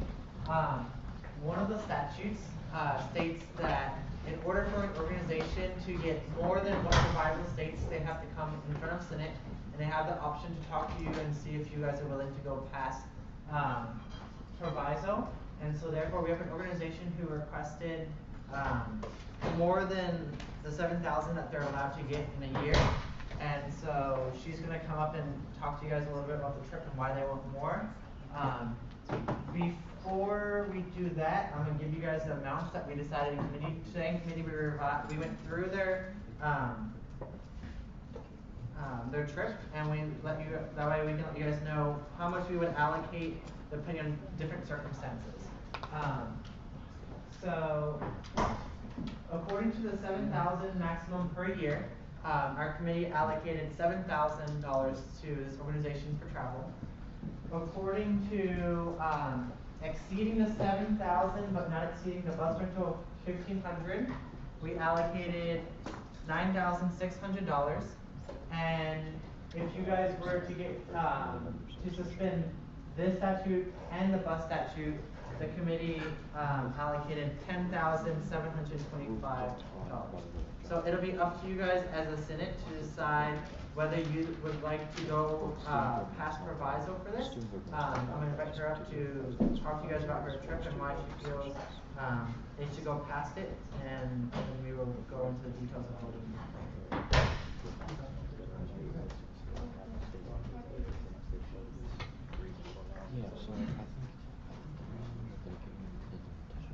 Hello everybody, my name is Helena Ramos. I'm the representative and the government chair for the American Institute of Chemical Engineers. We're gonna have our annual conference, which is the AICHE National Conference 2014. And when and where? When is gonna be from November 14th to November 17th. So we're gonna leave Friday and come back Monday. Where is gonna be in Atlanta, and it's gonna be hosted in the Hilton Hotel, but we are gonna be staying in the hotel. So professional and academic benefits from for going to this conference is that there is a career fair, there's networking, but most important there are educational workshops for chemical engineers, not only chemical engineers but other engineering majors. There are different competitions such as chemical competition, which is a competition in which we have a group of students working the whole year to make this car which works based on chemical reactions. So basically they cannot have a brake for them to stop the car. They have to do it through a stopping mechanism, which they have to figure out. And paper competition and poster competition. Poster competition is for people who are gonna present research. Last year we had people getting first place, so they represented USAP in these conferences. We even had a mechanical engineer being first place. So this competition, this conference is not only for chemical engineers, mechanical engineers also go, and I think industrial as well. That's our year fair and networking events because we have benefits and we have mixers where we can network with other professionals, and this is beneficial for not only for educational but for professional development. Students, right now we have, this is based, the number of students we're taking is based on the transportation costs that we're taking. We have 54 students right now on the list. We're gonna go, but we also have a waiting list. Right now we have 10 students in the waiting list and we're still adding, and that's because of our budget. If we have more money, then we could let these people go as well. So now the costs. Transportation, I estimated from 3,192 to 4,222. This transportation is from different companies giving me their rates, but we're going to use the cheapest one, of course, which is the one highlighted in red.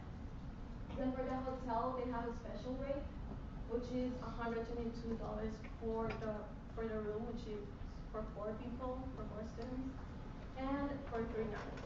We're gonna stay there. And so the total hotel, when we sum that and multiply everything, is $5,490. In total, we're gonna have 15 rooms based on the 54 students that are going. Registration is $85 per student. The total registration for 54 students is $4,590.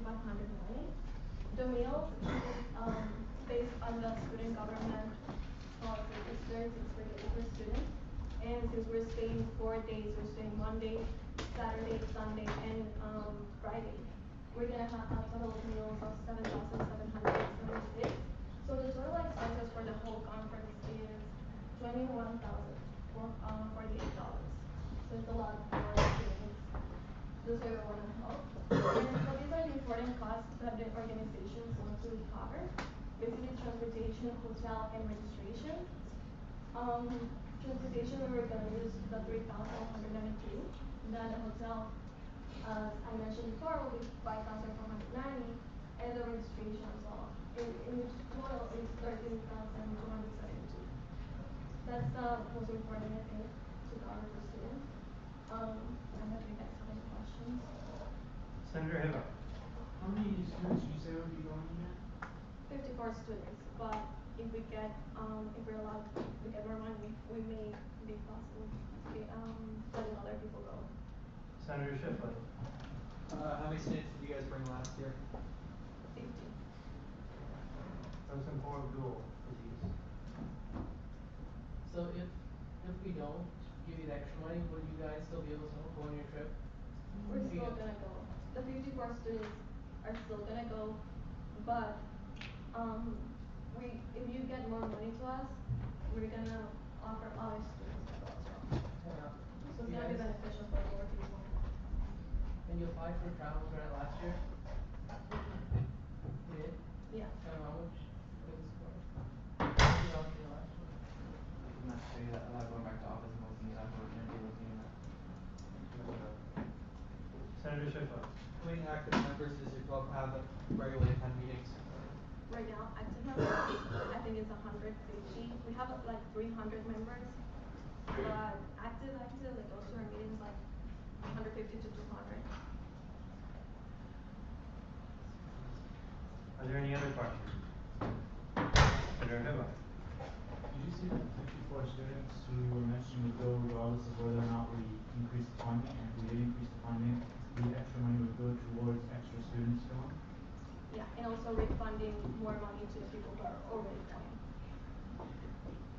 Pro tempore Aziz. I guess my question is, what's the rationale for sending 50 students other than saying like 20 and 40? Because more people can get exposed to the benefits a conference gives you. More people can assist to these educational workshops that they cannot attend here because they're not offered here. More people can participate in this, have the opportunity to get exposed to these opportunities so that next year they know, okay, I can participate in this competition and represent USF. So the conference, is it more educational based, or do you have to, is there a competition portion? Like how does the conference kind of like go through the 3 days? Like what are you, how is the student and what I expect? What do you expect? Okay, so first it will be networking, which will be the breakfast, in which other professionals that are attending career fair and I giving the workshops are gonna be in this breakfast, and you can sit with them and network. Then you will be able to go to educational workshops throughout the whole day. The next day, which is this will be Saturday. Sunday will be competitions, which is the candy card competition, the the paper competitions, and more workshops. Then Monday are the poster competitions, which are the ones that students present their research. Senator Shiflett. Point of inquiry for, Senator Law, what's the current balance of the, Excuse me? what's the current balance of that account? One minute, hold on. Senator Rodriguez. How much would current students have to pay? Like, if we don't allocate any more money, how much would each student have to pay? So I don't have a number right now, but I know they have to pay for transportation, they will have to pay for registration and their meals. So registration is 85 per person, transportation is $60 to $70, and meals is $36 a day. So it'll be like, I don't know. But, basically that. We would only pay hotel right now, with the money that they're getting. Senator Law. To answer Mr. Shiflett's question, the balance of the account is 22,000. Senator Trump. So you said it was 85 for registration, 60, which is 70 for transportation, and then 36 for food. Is that? Yes. So if you did 85, 65, and 36, it's 186 per student to answer. But meals are 36 per day. 36 per day. And that's, are you paying, is that for the 4 days, or is that? Yeah, all per day.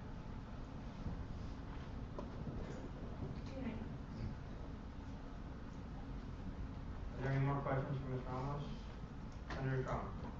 So how much would the students be subsidized? It depends on what, you guys give us. Senator Semina. how are the students subsidized last year, given that the organization was given $7,000 to travel? Well, I think they only gave us 7,000, so we're only going to pay, hotel for people, so only hotel.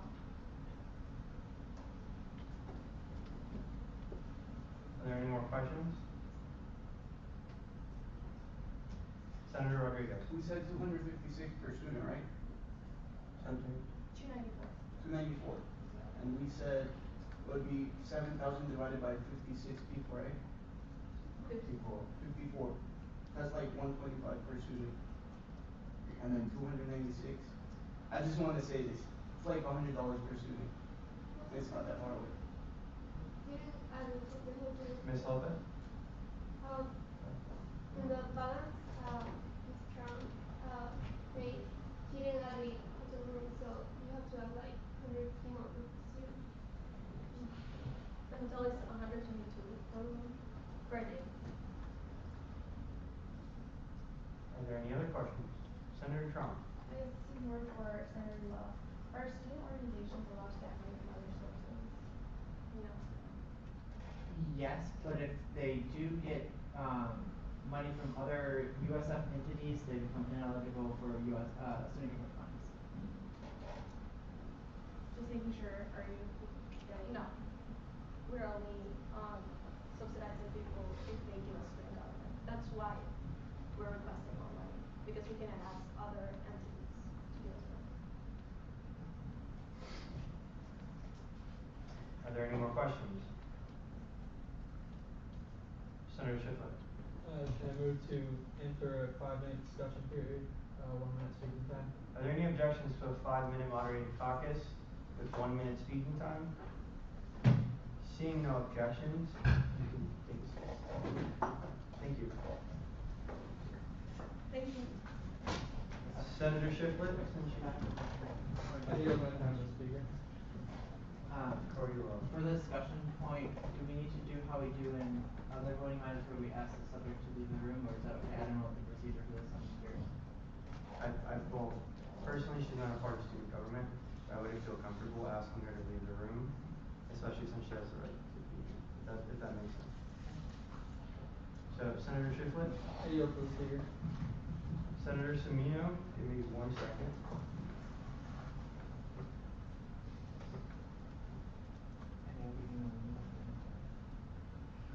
You have the floor. Alright, so statutes are put in place for a reason. Last year they were allocated $7,000. That's what the special funding committee has come up with for this year again, $7,000. You can tell the numbers are very similar to each other. When it comes to meals for trips, whether you go on a conference or not, you still have to pay for your meals. Like if you stay at the university, you still have to pay for your meals, whether it's a meal plan or you pay for lunch or whatever it is, or if you go away. So that's also why we did cut that from the budget in special funding. Also with this being said, travel grant is meant to subsidize a trip, not to pay entirely for a trip. That's why the travel grant was made for. So for instance, if we have an organization where the special funding grant, the travel grant goes to covering the whole trip, we would take 75% of that, and that's how much we would fund. So just keep that in mind as you go into this vote, is that the travel grant is not in place to subsidize the entire trip for someone's conference. It is to just subsidize a portion of the trip. I use my the rest of my time on the floor. Literally just ran out of time. Senator Schiffler. I agree with Senator Semino, and also the fact that increasing this budget would wipe out half or up to the entire entire budget that we have, depending on how much we increase the allocation if we decide to do so. Senator Rodriguez and Senator Gibson. Wait, she can get finished. Okay, Senator Gibson. So like, okay, I'm asking a general question. If we allocate, when does the balance like end? Like, so we have 23,000 in the balance right now? Senator Ulloa. Currently, we have $22,000 in the balance before allocation for this organization, and we have 1, 2, 3, 4, 5, 6, 7, 8, 9 organizations that have requested. We do first come, first served, so when money runs out, we're out for the semester, we can start a waiting list to see if money comes back, but that's how we do the process. Senator Rodriguez, you Okay, I have. went to this event last year, I'm a chemical engineer, part of the ICHE. And I know that last year was in San Francisco, so it was farther away, and the costs were a lot higher, but a lot less people went. And this is a great opportunity for students to get to go to career fairs and get to grow academically and professionally. And I think this is part of what student government and what we're supposed to do is set rules and represent our students in order for them to be able to grow academically and professionally. And she's not asking to subsidize all the students going now. She's asking for us for more money in order to have more people take this opportunity. And that's it. Pro Tempore Aziz, then Senator Johnson. Senator Johnson. I just want to ask the Senate that, what are the extenuating circumstances that make this organization different than other requests of this meeting?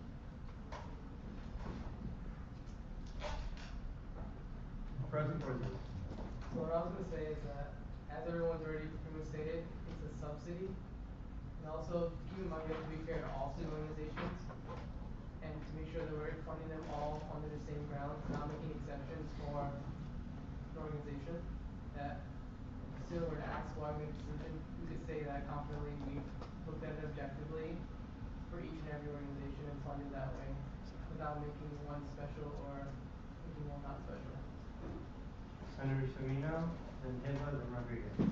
So the majority of travel grants we get for special funding are all usually conferences, which have educations, competitions, or networking. And so each organization is treated the same. They're all treated equally. We understand that each organization is an opportunity for students, and each organization gets the subsidization that they need, based on what they're requesting. So remember again, like, it doesn't matter like what it is, it's every organization that we do fund for conferences, majority of them are for educational purposes. And they're all also subsidized under the same statutes, under the same rules and regulations to keep it equal and balanced, so we're not favoritizing one organization over another. Senator Hibla, Senator Rodriguez, Senator Schuster. While I understand completely that this organization the event is helping these 54 students perhaps more further their education, further their abilities, further their resources, I feel like the student government has a commitment to the entire student body, and that we can spend this money in a way that can help more students a lot more than on a few-day conference. There are 34 seconds left in this caucus. You can either move to extend time or exhaust the commission. Can I motion to extend by 2 minutes? Are there any objections to extending time by 2 minutes? Objection. Senator Semino, state your objection. Objection, I feel you've heard each statement enough, we're going to just give repeated statements. You rescind your motion? I just wanted to move to vote. I just want to listen to my objection. Okay, you rescind your motion. Okay, we will vote.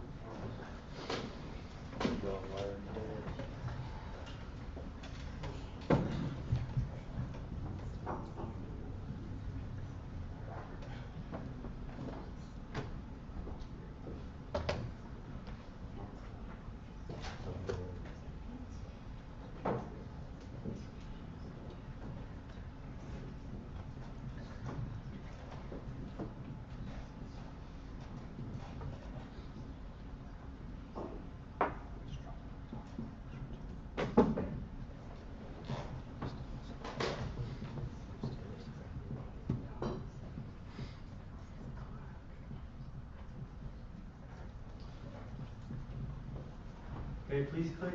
1 of you vote yes, 2 of you vote no, and 3 of you abstain. 1 is if you would like to extend time by 2 minutes.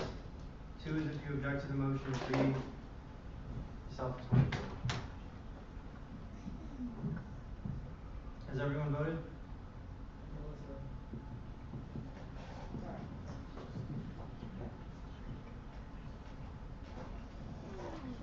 So, With a vote count of 14 to 15 to 1, the motion does not pass. You have 34 seconds. Okay, I just keep hearing about we have to treat all organizations equally, and all organizations have the ability to come in front of us and say, hey, we need more money because we need the people to really get involved in this. So that's the biggest point I want to make.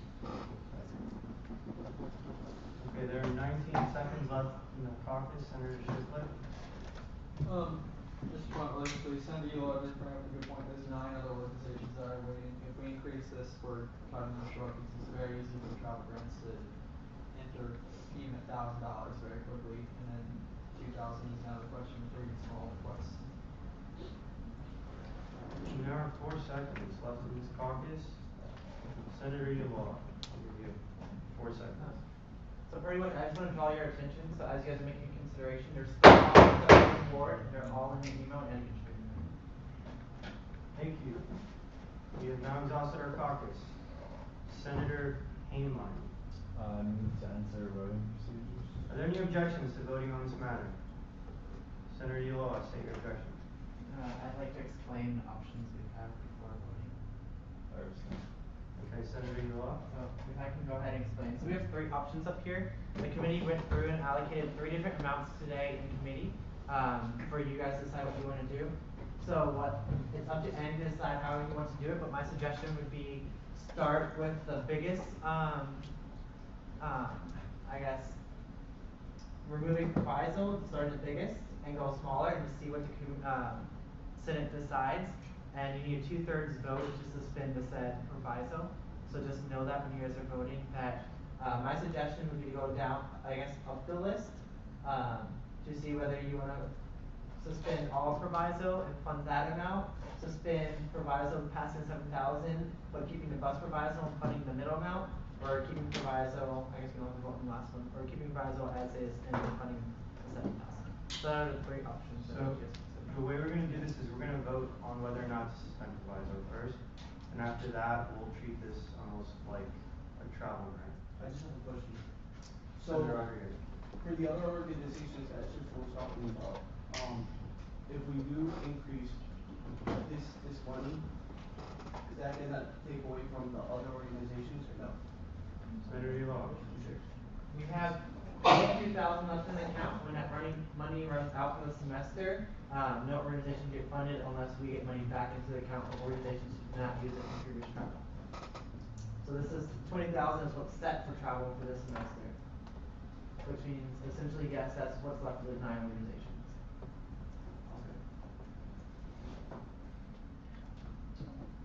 Okay, do I see a motion to Senator Hainline? I didn't say my motion to vote. Are there any objections to voting to suspend proviso for the student organization? Seeing none, we are now in voting procedures.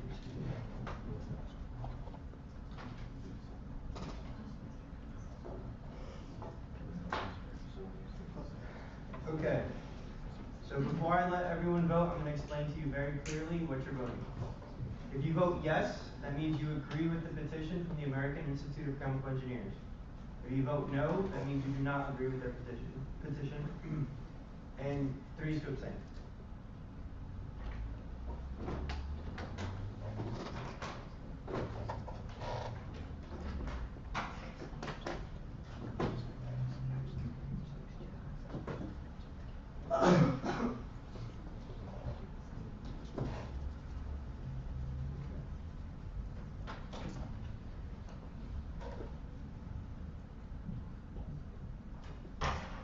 With a vote count of 8 to 19 to 3, with me as one of the abstaining votes, and if the other 2 abstentions could please state their abstentions.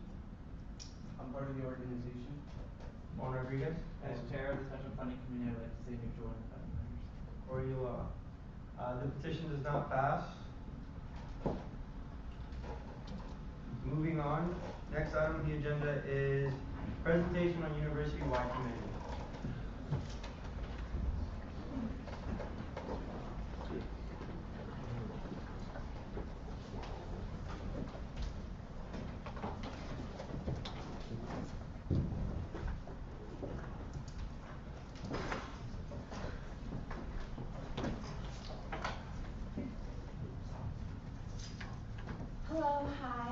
know you guys have had a lot of presentations tonight, so I just want you guys to stay with me for 5 minutes because we're here to present you with an awesome opportunity to kind of get involved in the university. First of all, my name is Jewelyn, and I'm the Interim Director of University Affairs for Student Government. And my name is Chris, and I am the Interim Associate Director for University Affairs. So we're here to tell you a little bit about the university-wide committees that we have in place. Okay, so a little bit more about the university-wide committees. These committees, as you know, you guys serve on certain committees for Senate, but these are university-wide committees, and they're charged with reporting directly to President Genschaft on issues concerning interest groups, minority groups, ethics groups around campus. So what they do within their committee is that they look at the demographics on campus. They look at the issues concerning athletic committee or the other committees that we'll tell you a little bit more about. And then they write the report and they report it directly to Dr. Genschaft, and she will see how she can fix some of these issues that they have in place. So our first committee that we have is the Athletics Council. So the Athletics Council serves to advise in basically athletics, and they report to President Genschaft on any policies or procedures that we need to go forward with for intercollegiate athletics at the university. So this is not like how we can make our football team better kind of thing, because those are the coaches' jobs, but more on athletics itself as a university, how we can branch out. Community on Black Affairs is responsible for advising the president on matters affecting Black faculty, staff, students at the university. Some of the things that they'll be focusing on is, are we providing enough scholarships to Black students? Are we taking in a lot of Black students, and are we catering to the needs of faculty that are African American? So that is a little bit more on what Committee on Black Affairs does. The Committee on Issues of Sexual Orientation and Gender Equality, they work to help present on sexual and identity orientation issues, and they help to bring out things that the university needs to improve upon, such as housing for people of gender identity and things like that. And with that committee also, I know that we do have, in the Office of Multicultural Affairs, they already have their own department for sexual orientation, but this one is focused more on how the university itself, how our image is being, I guess, pertaining to sexual identity and sexual gender. Ethics and integrity, so this is directly to the provost and to the president. So it's about student affairs, policies, procedures, and practices that affects academics. So this is where tuition and how our academic lives, so this is what committee, if you want, affects on tuition and how that we perceive our academic life in USF. That's a committee to be in if you want to have an effect on that. The Status of Latinos Committee works to represent to the president about Latino faculty. So one of the things that they worked on last year was creating a scholarship for Latino students with the Alumni Association. So again, they're going to be working to make sure that Latinos are getting fair representation, that a fair amount of them are being accepted into the university, and things of that nature. And women's status. Women's status, again, they're responsible for matters affecting women faculty, staff, and students of the university, and whether or not our needs are being affected or being responded to. One thing that I want to say about these councils, like I know some of them are very specific on gender or specific on what sex that you are, but you don't have to be a woman or you don't have to be a young lady to serve on women's status. Our vice chair Greg Berkowitz, he's the chief of staff for student government for our exec. He was the vice chair for women's status last year. So if you are a young man and you care about women's status, I urge you to apply for this committee as well. So don't let the fact that you're not a girl affect whether or not you apply for this committee. Okay, so Title IX, everyone knows about Title IX and the issues concerning Title IX. So it basically helps us to have an equal in sex and like, for instance, if we have too much sports concerning men, then we'll try to add another sport for women. Because I know that now we already have too much sports for men, so now they're adding a beach volleyball or something for women's sports. So Title IX just kind of keeps that balance that we are kind of focusing on both genders equally in financial and sports and housing and financial aid as well, that we're providing scholarships to both genders equally. So that's what Title IX does. So if you are interested in that, we have a candidate for that as well. Question? Senator Hibble. Is that in any way different from the women's status committee? Yes, it is different because for women's status, you're looking at issues pertaining to women faculty and students, so it's specific. For Title IX, you're looking at both genders, and it has to do with Title IX Education Amendment, and that was done in 1972. So anything that you do will be pertaining to that amendment. Where women's status, you're more free to do what you want with that committee. And finally, we have men's status committee. So that one is a brand new committee we just made, and it's supposed to resemble the women's status committee. So a little bit about men's status.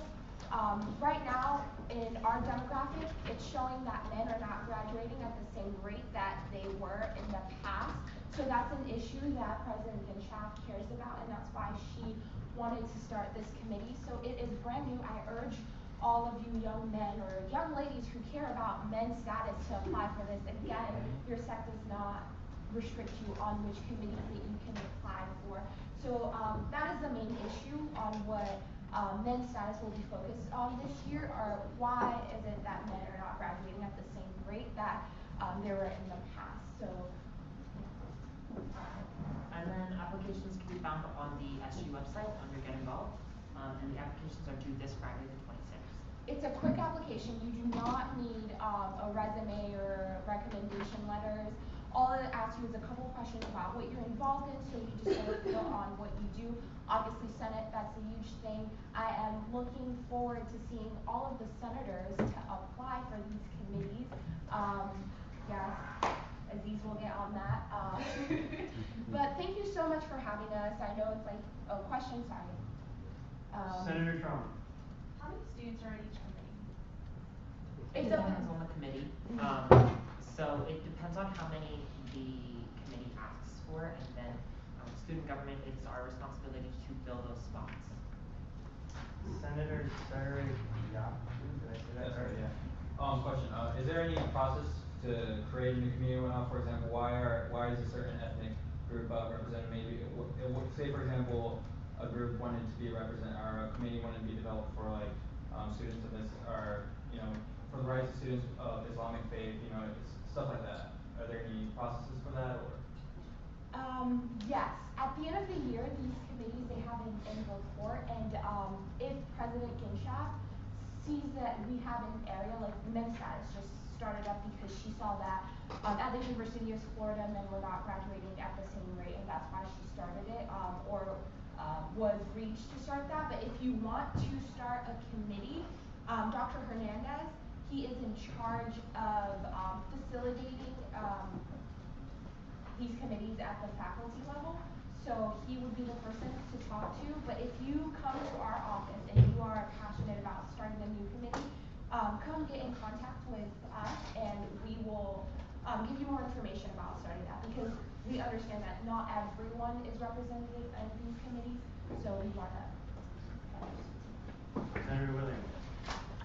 How often do the committees meet? Once a month or twice a month, or if you have an event, then you have an event for that committee. But it depends on the chair, but it's usually once a month. Senator Hibba. Coming back, question, Chairman Tom's question. Are we looking at like, the number of people per committee, just in general, is it like 5 people, is it 15 people, is it 50 people, just ballpark number? I would say about 5 to 10 for committees. Senator Gibson. Is it possible to sit on more than one committee?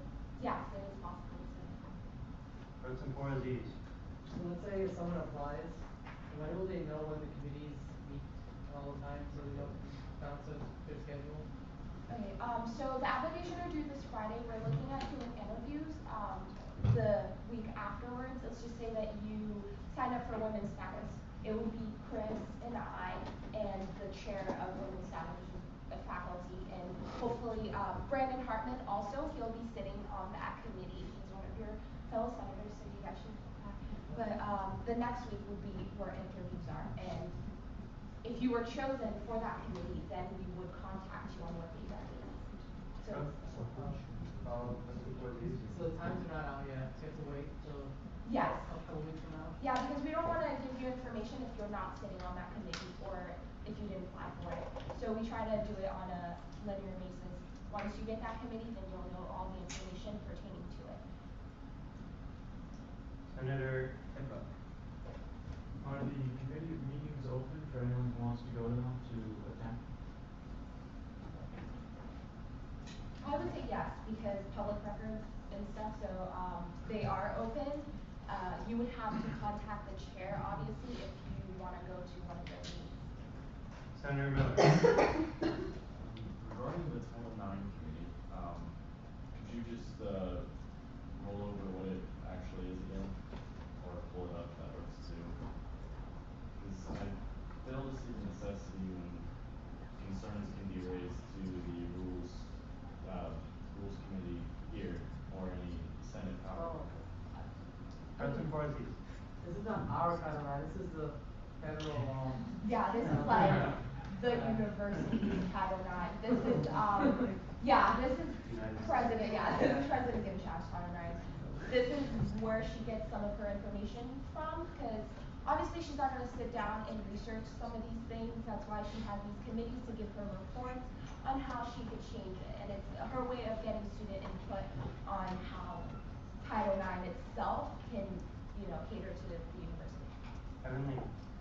And just some additional clarification, a key difference between Title IX and the Committee on Women's Issues is that Title IX now has a lot to do with sexual assault on campuses, and campuses accurately reporting that information to the federal government, so that's, I'm sure, a large piece of what the Title IX committee is as well.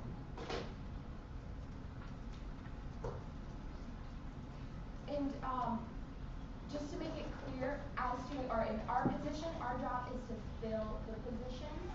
Once we have filled them, we are done, and it is up to you guys and the chair's responsibility on how to go about in these committees. So sorry if I'm not answering all of your questions, because the way that this is done is with student government, since we're able to reach out to students and students that are involved, they ask us to or previous people who've done university affairs, to charge with staffing these university-wide committees. So that's what we do, and then once that is done, you have your application, you have your committee, then you have your chairs, President Gimshaw, reporting to her, and then that is it. Senator Hartman. Yeah, I just want to urge everybody that if you're passionate about one of these issues, definitely look into applying. There are a lot of benefits to it, since half the committee will be composed of whereas the other half is students. You can meet with faculty that could potentially be writers for letters of recommendation for grad school, and you can also add that stuff to your resume. So there are a lot of benefits to being a member, in addition to possibly changing some of the stuff that's going on at USF. So you have a direct impact. Are there any other questions? Senator Lee. Only thing I was going to say is, if you're interested in one of these committees, you can always go online and find their report from last year. I did it for the athletics committee, and I found some very interesting things about athletics that I didn't even know as an athlete. So it was a nice little read. Are there any other questions? Any more questions? Thanks for the presentation, guys. Thank you for having us. is statutory legislation on first reading. And the first bill we have is SBS 55-016, the Sea Clear Act. Do I see a motion to enter first reading? Senator Trump. Are there any objections? Seeing no objections, we are now on first reading. And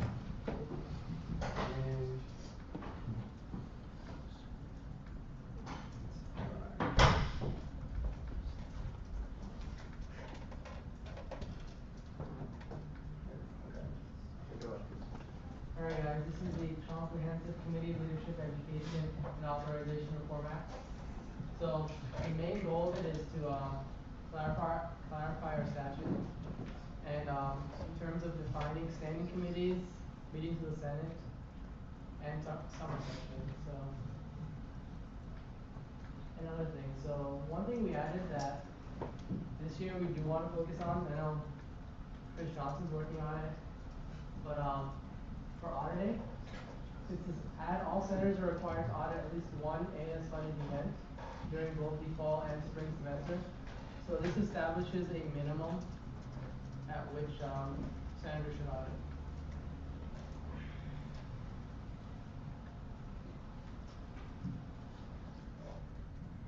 Just adding in parentheses 49. Alright, so this is job duties. Maintain a record of all committee reports. We don't have committee reports anymore. They were done years ago. So that was taken out. And adding to the duties of the committee chairs, maintain attendance records with their respective committees and maintain a record of positive points with their respective committees.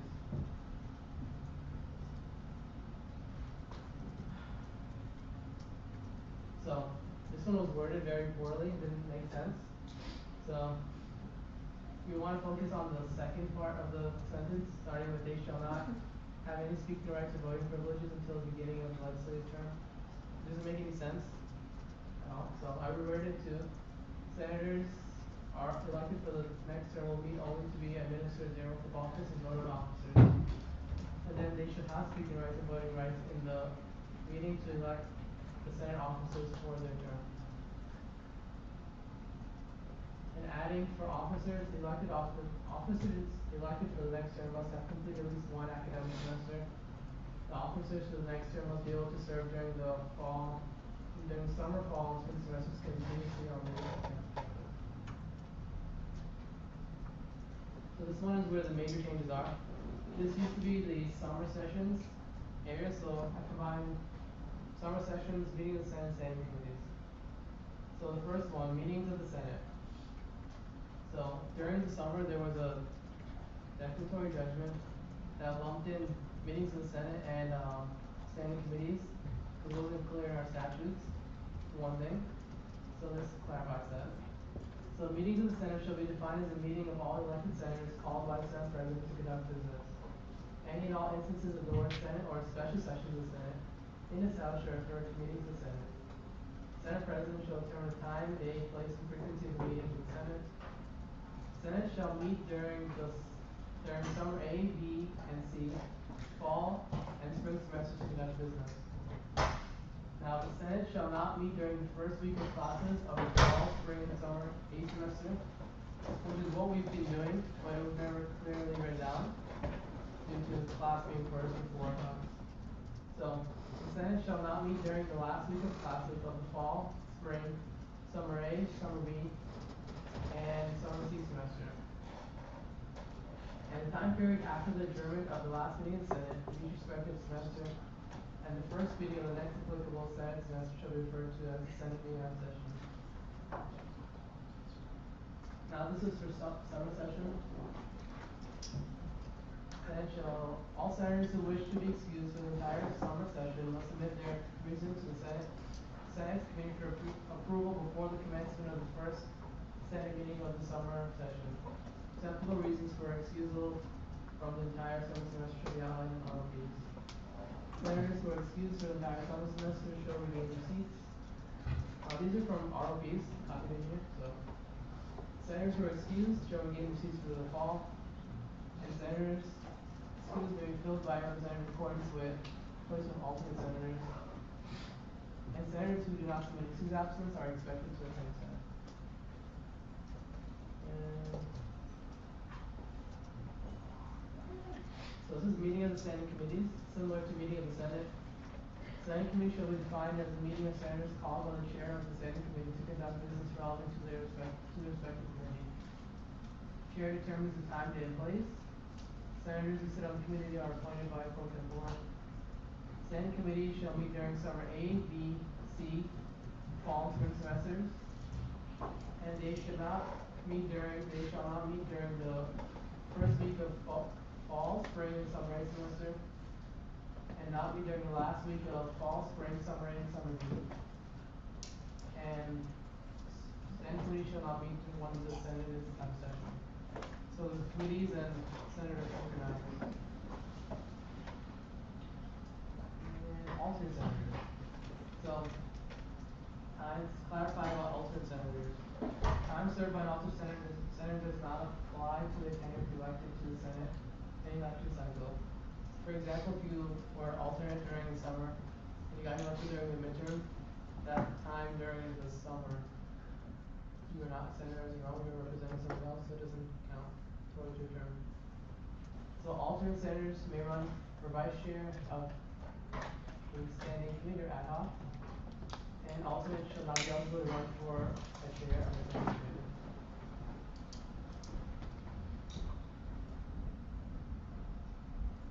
Yeah, I think that's it. Are there any questions? Senator Trump.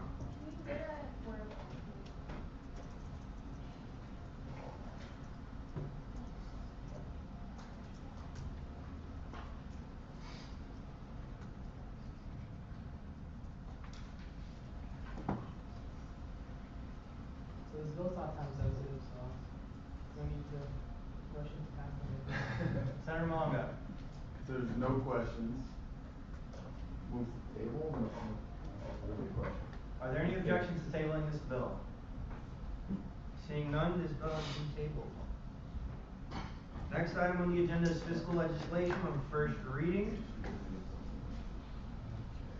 I need your presentation. Bottom.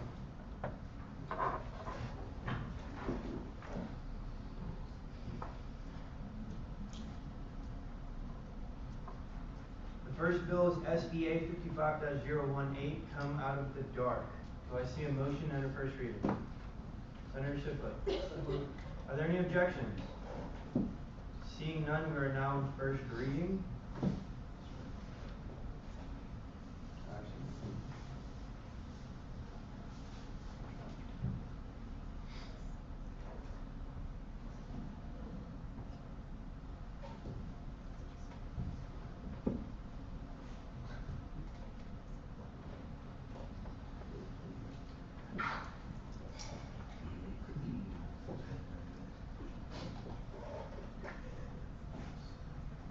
Hey guys, I want to apologize. I don't think I properly saved the legislative presentation, but we only have two different organizations for tonight. So we're going to hold just the interim budget request. Well, actually, one of them is very quick. It doesn't even need to be brought up. But I am going to have the other two members of my committee come up in 1 second. But apologize for hold up. Yeah.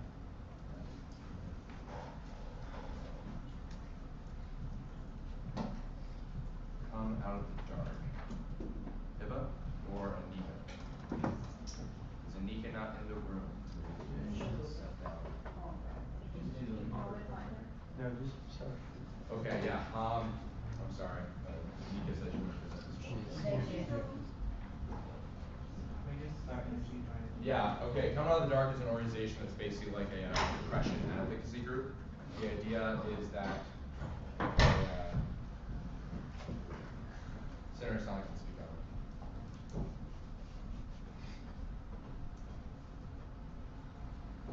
Hello, Senate. So, Come Out of the Dark is an organization we've been going through.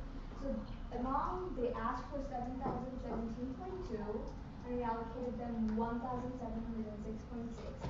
So, a majority of the events which we cut out was because of the dates, and also they were the wristband mailing party, so they were apparently fundraisers. So all they wanted to do is like get together and mail out these wristbands, which people sign up for. So we didn't fund them for those events. The first event we funded them for was the Band 6 members potluck. So basically all the members would like get food and talk about their successful semester. The second event was the glow in the dark. No, that one we didn't fund. All of the mailing band parties we didn't fund. Okay, yeah. There was the speakers come out, the dark spring speakers against stigma banquet. So they asked for $900. We allocated them $600 as per our standards, $3 per head, and we gave them utensils for $20 before we gave them $25. For this event, thanks to its member end of the year potluck, they asked for $150. We gave them $150 because there were 150 people attending. They didn't ask for materials. Then was their ice cream social, and they asked for $200 and we gave them $100 because basically they were gonna get ice cream, so we thought you can get that with $100, right? Yeah, that would be the end. Any questions? Just to reiterate, Coming Out of the Dark is like a depression advocacy group, so all the events are about making people aware that depression is not just like a choice, it is a mental condition. I just wasn't able to say that at the beginning, so. Are there any questions? Senator Yolo. If there are no more questions, I'd like to vote. Are there any objections to entering voting procedures? Seeing no objections, we are now in voting procedures.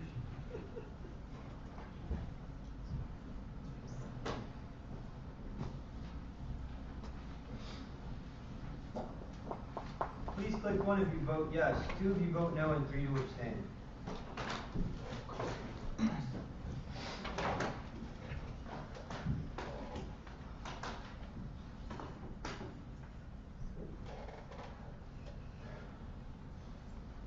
Has everyone voted?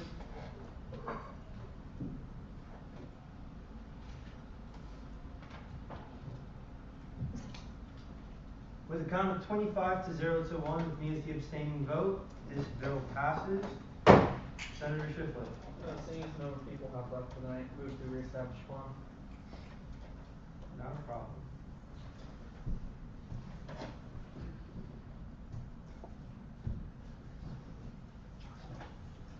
Please click 1 to mark that you are present.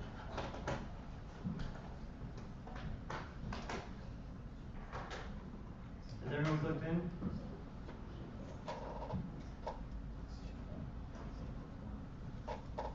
We now have a new count of 26.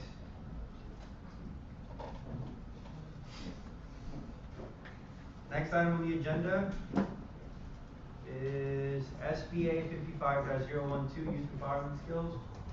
Senator Schiffler.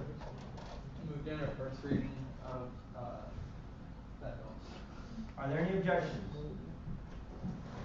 Entering first reading of SBA 55-012. Seeing no objections, we are now on first reading. Empowerment skills?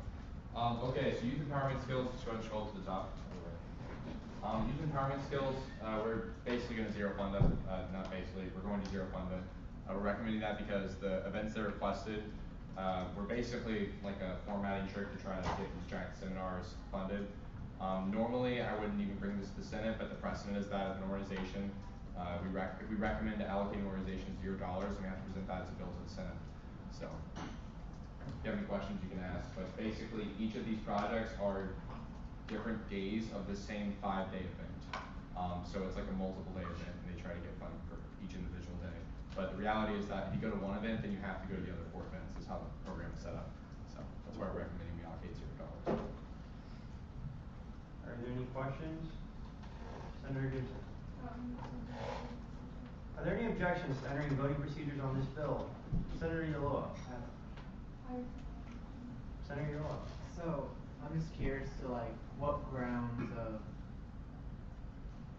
were the reasons for, I guess, to justify the 0? Right, so the organization, the principle is that we don't fund multiple day events because their local day events, that it's unreasonable to think that someone can stay for the entirety of the event if it takes more than 24 hours. So if there's any event that takes 24.1 hours, then we just zero fund that event. This definitely qualifies for that. President Porzies. So, no more questions, make the motion to vote on zero funding this organization. Are there any objections to entering voting procedures on this bill? Seeing no objections, we are now in voting procedures.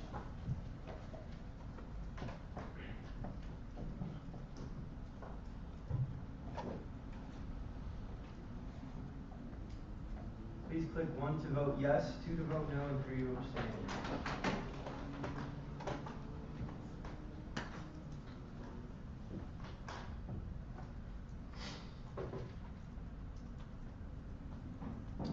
With a vote count of 25 to 0 to 1, with me as the abstaining vote, this bill passes. The next item on the agenda is SBA 55-022, Bhakti Yoga Society. Do I see any motions? Senator Malonga. Move that on first reading. Are there any objections to ending the first reading of this bill? Seeing none, we are now in first reading.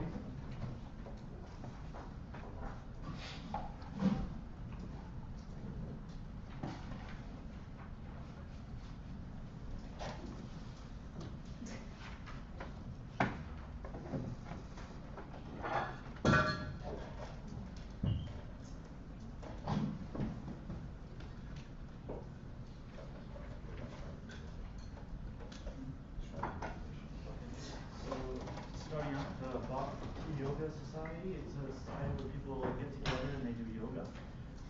They bring in, that's one of their events, I'll talk about that later. Their first event is Sacred Vibes. It's basically an event where they bring in these world famous artists from India, I think, who happen to be touring in the United States. Last year they had a really nice, huge turnout, over 200 people. Here they're saying they're expecting 250 people. That's actually, we think that's an under-representation, so we decided to focus on the food. Last year the performers came for free. So this year they were asking $2,000 for them. We discussed this, we talked about this for 2 weeks. At the end, we ended up funding them $1,500, half of what they requested for the performers. And then we funded them $300 additional to cover the cost of the technicians and getting the sound and stuff. And $50 for like silverware to eat the food. After that, they wanted $1,000. This is for separate, the next event, Weekly Teachers. We're allowed to fund up to $500, I think $500 a semester for teachers to come and teach them yoga. If it's the same teacher, we can have them hire a teacher to come and teach them yoga. But here it's more like a seminar type event because they're bringing in different teachers every time. And the focus isn't teaching them yoga so much as each guru or teacher telling them about their events, which is more like a seminar. And since that's a weekly thing, it's more than one day, it's more than one seminar, we're zero funded it. Next thing here, they wanted the same event with the performers again. We kind of figured one was enough for a year. We didn't want to have the same expensive event twice, and also we were worried that if we wanted to fund them half the amount for the performers twice, they would just have the event once using the accrued funds for both of the events and then not have it the second time. So we zero funded that one. The next event, Meet Swami, they were going to have a Swami come out. That was a very regular type of event. $20 for the food, 100 people would be attending. They wanted a speaker fee. And they want a speaker fee and utensils. That's what we recommend beyond food. The utensils. Yeah. That's it, I think. Are there any questions? Do I see any motions? Senator Sariyapi. Yeah, sorry. Off of what basis was it that you decided that one event was enough for that particular event again? What was For the performers? They had one of these events last year, and the second reason that I gave was that if we were to give them half the funding for the performers twice, once for this semester, once for the next semester, they would instead have the event only once, using the funds for both events. And kind of going off that also, to Preston, this organization put on this event once last year. And if they were to put on a different type of event, then we could understand maybe allocating for it, but we thought that allocating twice for the same thing would be kind of a waste of money, so. Senator Semino. I understand where you're coming from with the want to allocate for an event twice, but would something like this be stifling the growth of an organization for an event like this could possess, pertain to growth and development of their organization and what's in their mission and purpose? Well, that's a good question. What we looked at it as is that this organization is actually pretty developed. They were able to do this last year without any funding whatsoever, and that was really impressive. And the other thing though, that as far as like objective funding goes, organizations that put on really big events, none of them ask for to do two of the same events. What they'll do is they'll ask for like one really big event, a completely separate different big event, and a third another really big event. We thought it would be really unfair to allocate one organization twice for the same event, because the healthier organizations that usually ask for a lot of money, they typically have the same kind of breadth of creativity as far as event planning goes, and this organization wasn't showing it, so we thought it would be unobjective to allocate the back. Senator Schiffler. Another concern that we have was that by allocating for both events, you would get mentioned in terms of them, so we want to make sure that if we're allocating for 250 people, that their estimate is we wouldn't expect 250 people to necessarily show up for the next version of the same exact event next semester. Senator Malongo. So just to clarify, we're not funding on the basis that we don't want to fund the same event twice, not on the basis that we think if we fund it twice, they may choose to circumvent the rules and do it once. Right, we're funding them on the objective precedent that other organizations in the past have not been funded twice for big events if they're the same event. Senator Now, the only reason I made that point is I don't think that we should make funding decisions based off the assumption that they might try and go around the rules, so that's perfect reason for me. Senator Schiffler. Any other questions for the voting procedure? Are there any objections to voting on this bill? Seeing no objections, we are now in voting procedures.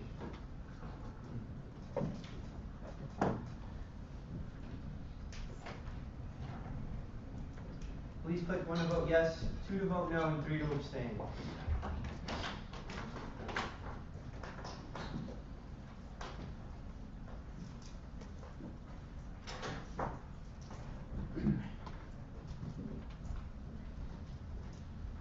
With a vote count of 24 to 1, with me as the abstaining vote, this bill passes.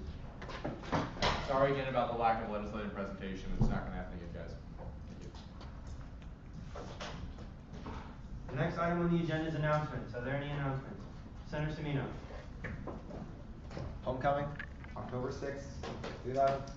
Get excited, it's right around the corner. All applications are in. Your homecoming court is now, they are running. Ikra is actually on your homecoming court. I don't know if anyone else in this room is on homecoming court, but Ikra, who's here? She is on homecoming court. Tomorrow, stay peeled to your social media or come Movies in the Lawn. Because tomorrow at Movies in the Lawn, we are announcing our homecoming artist and comedian.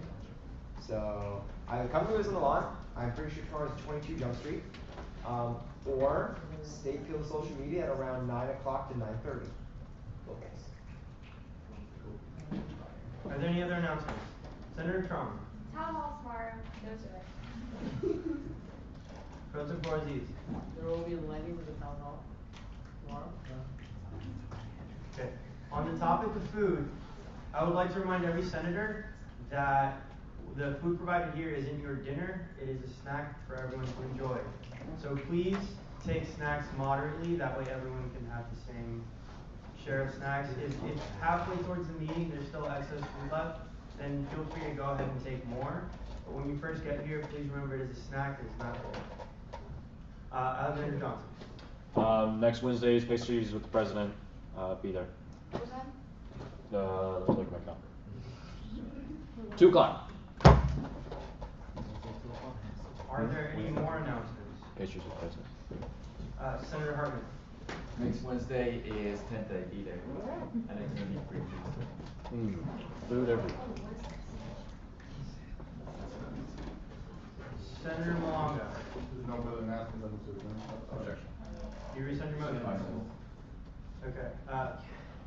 And yet, we have to do final roll call before we can move to adjourn. Senator Johnson. Just wanted to update everyone, the interim budget account is currently $113,420.13. Are there any other announcements? Seeing none, we'll move on to final roll call.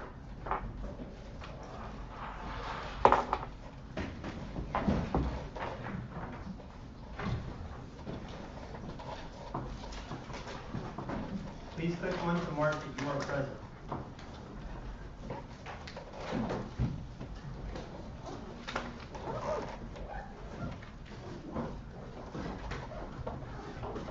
Has everyone clicked in?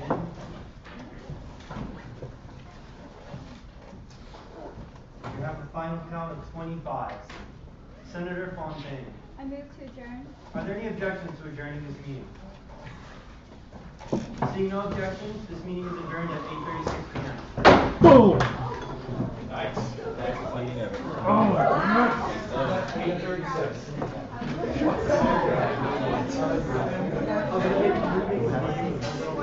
Where does that say it? I looked at you.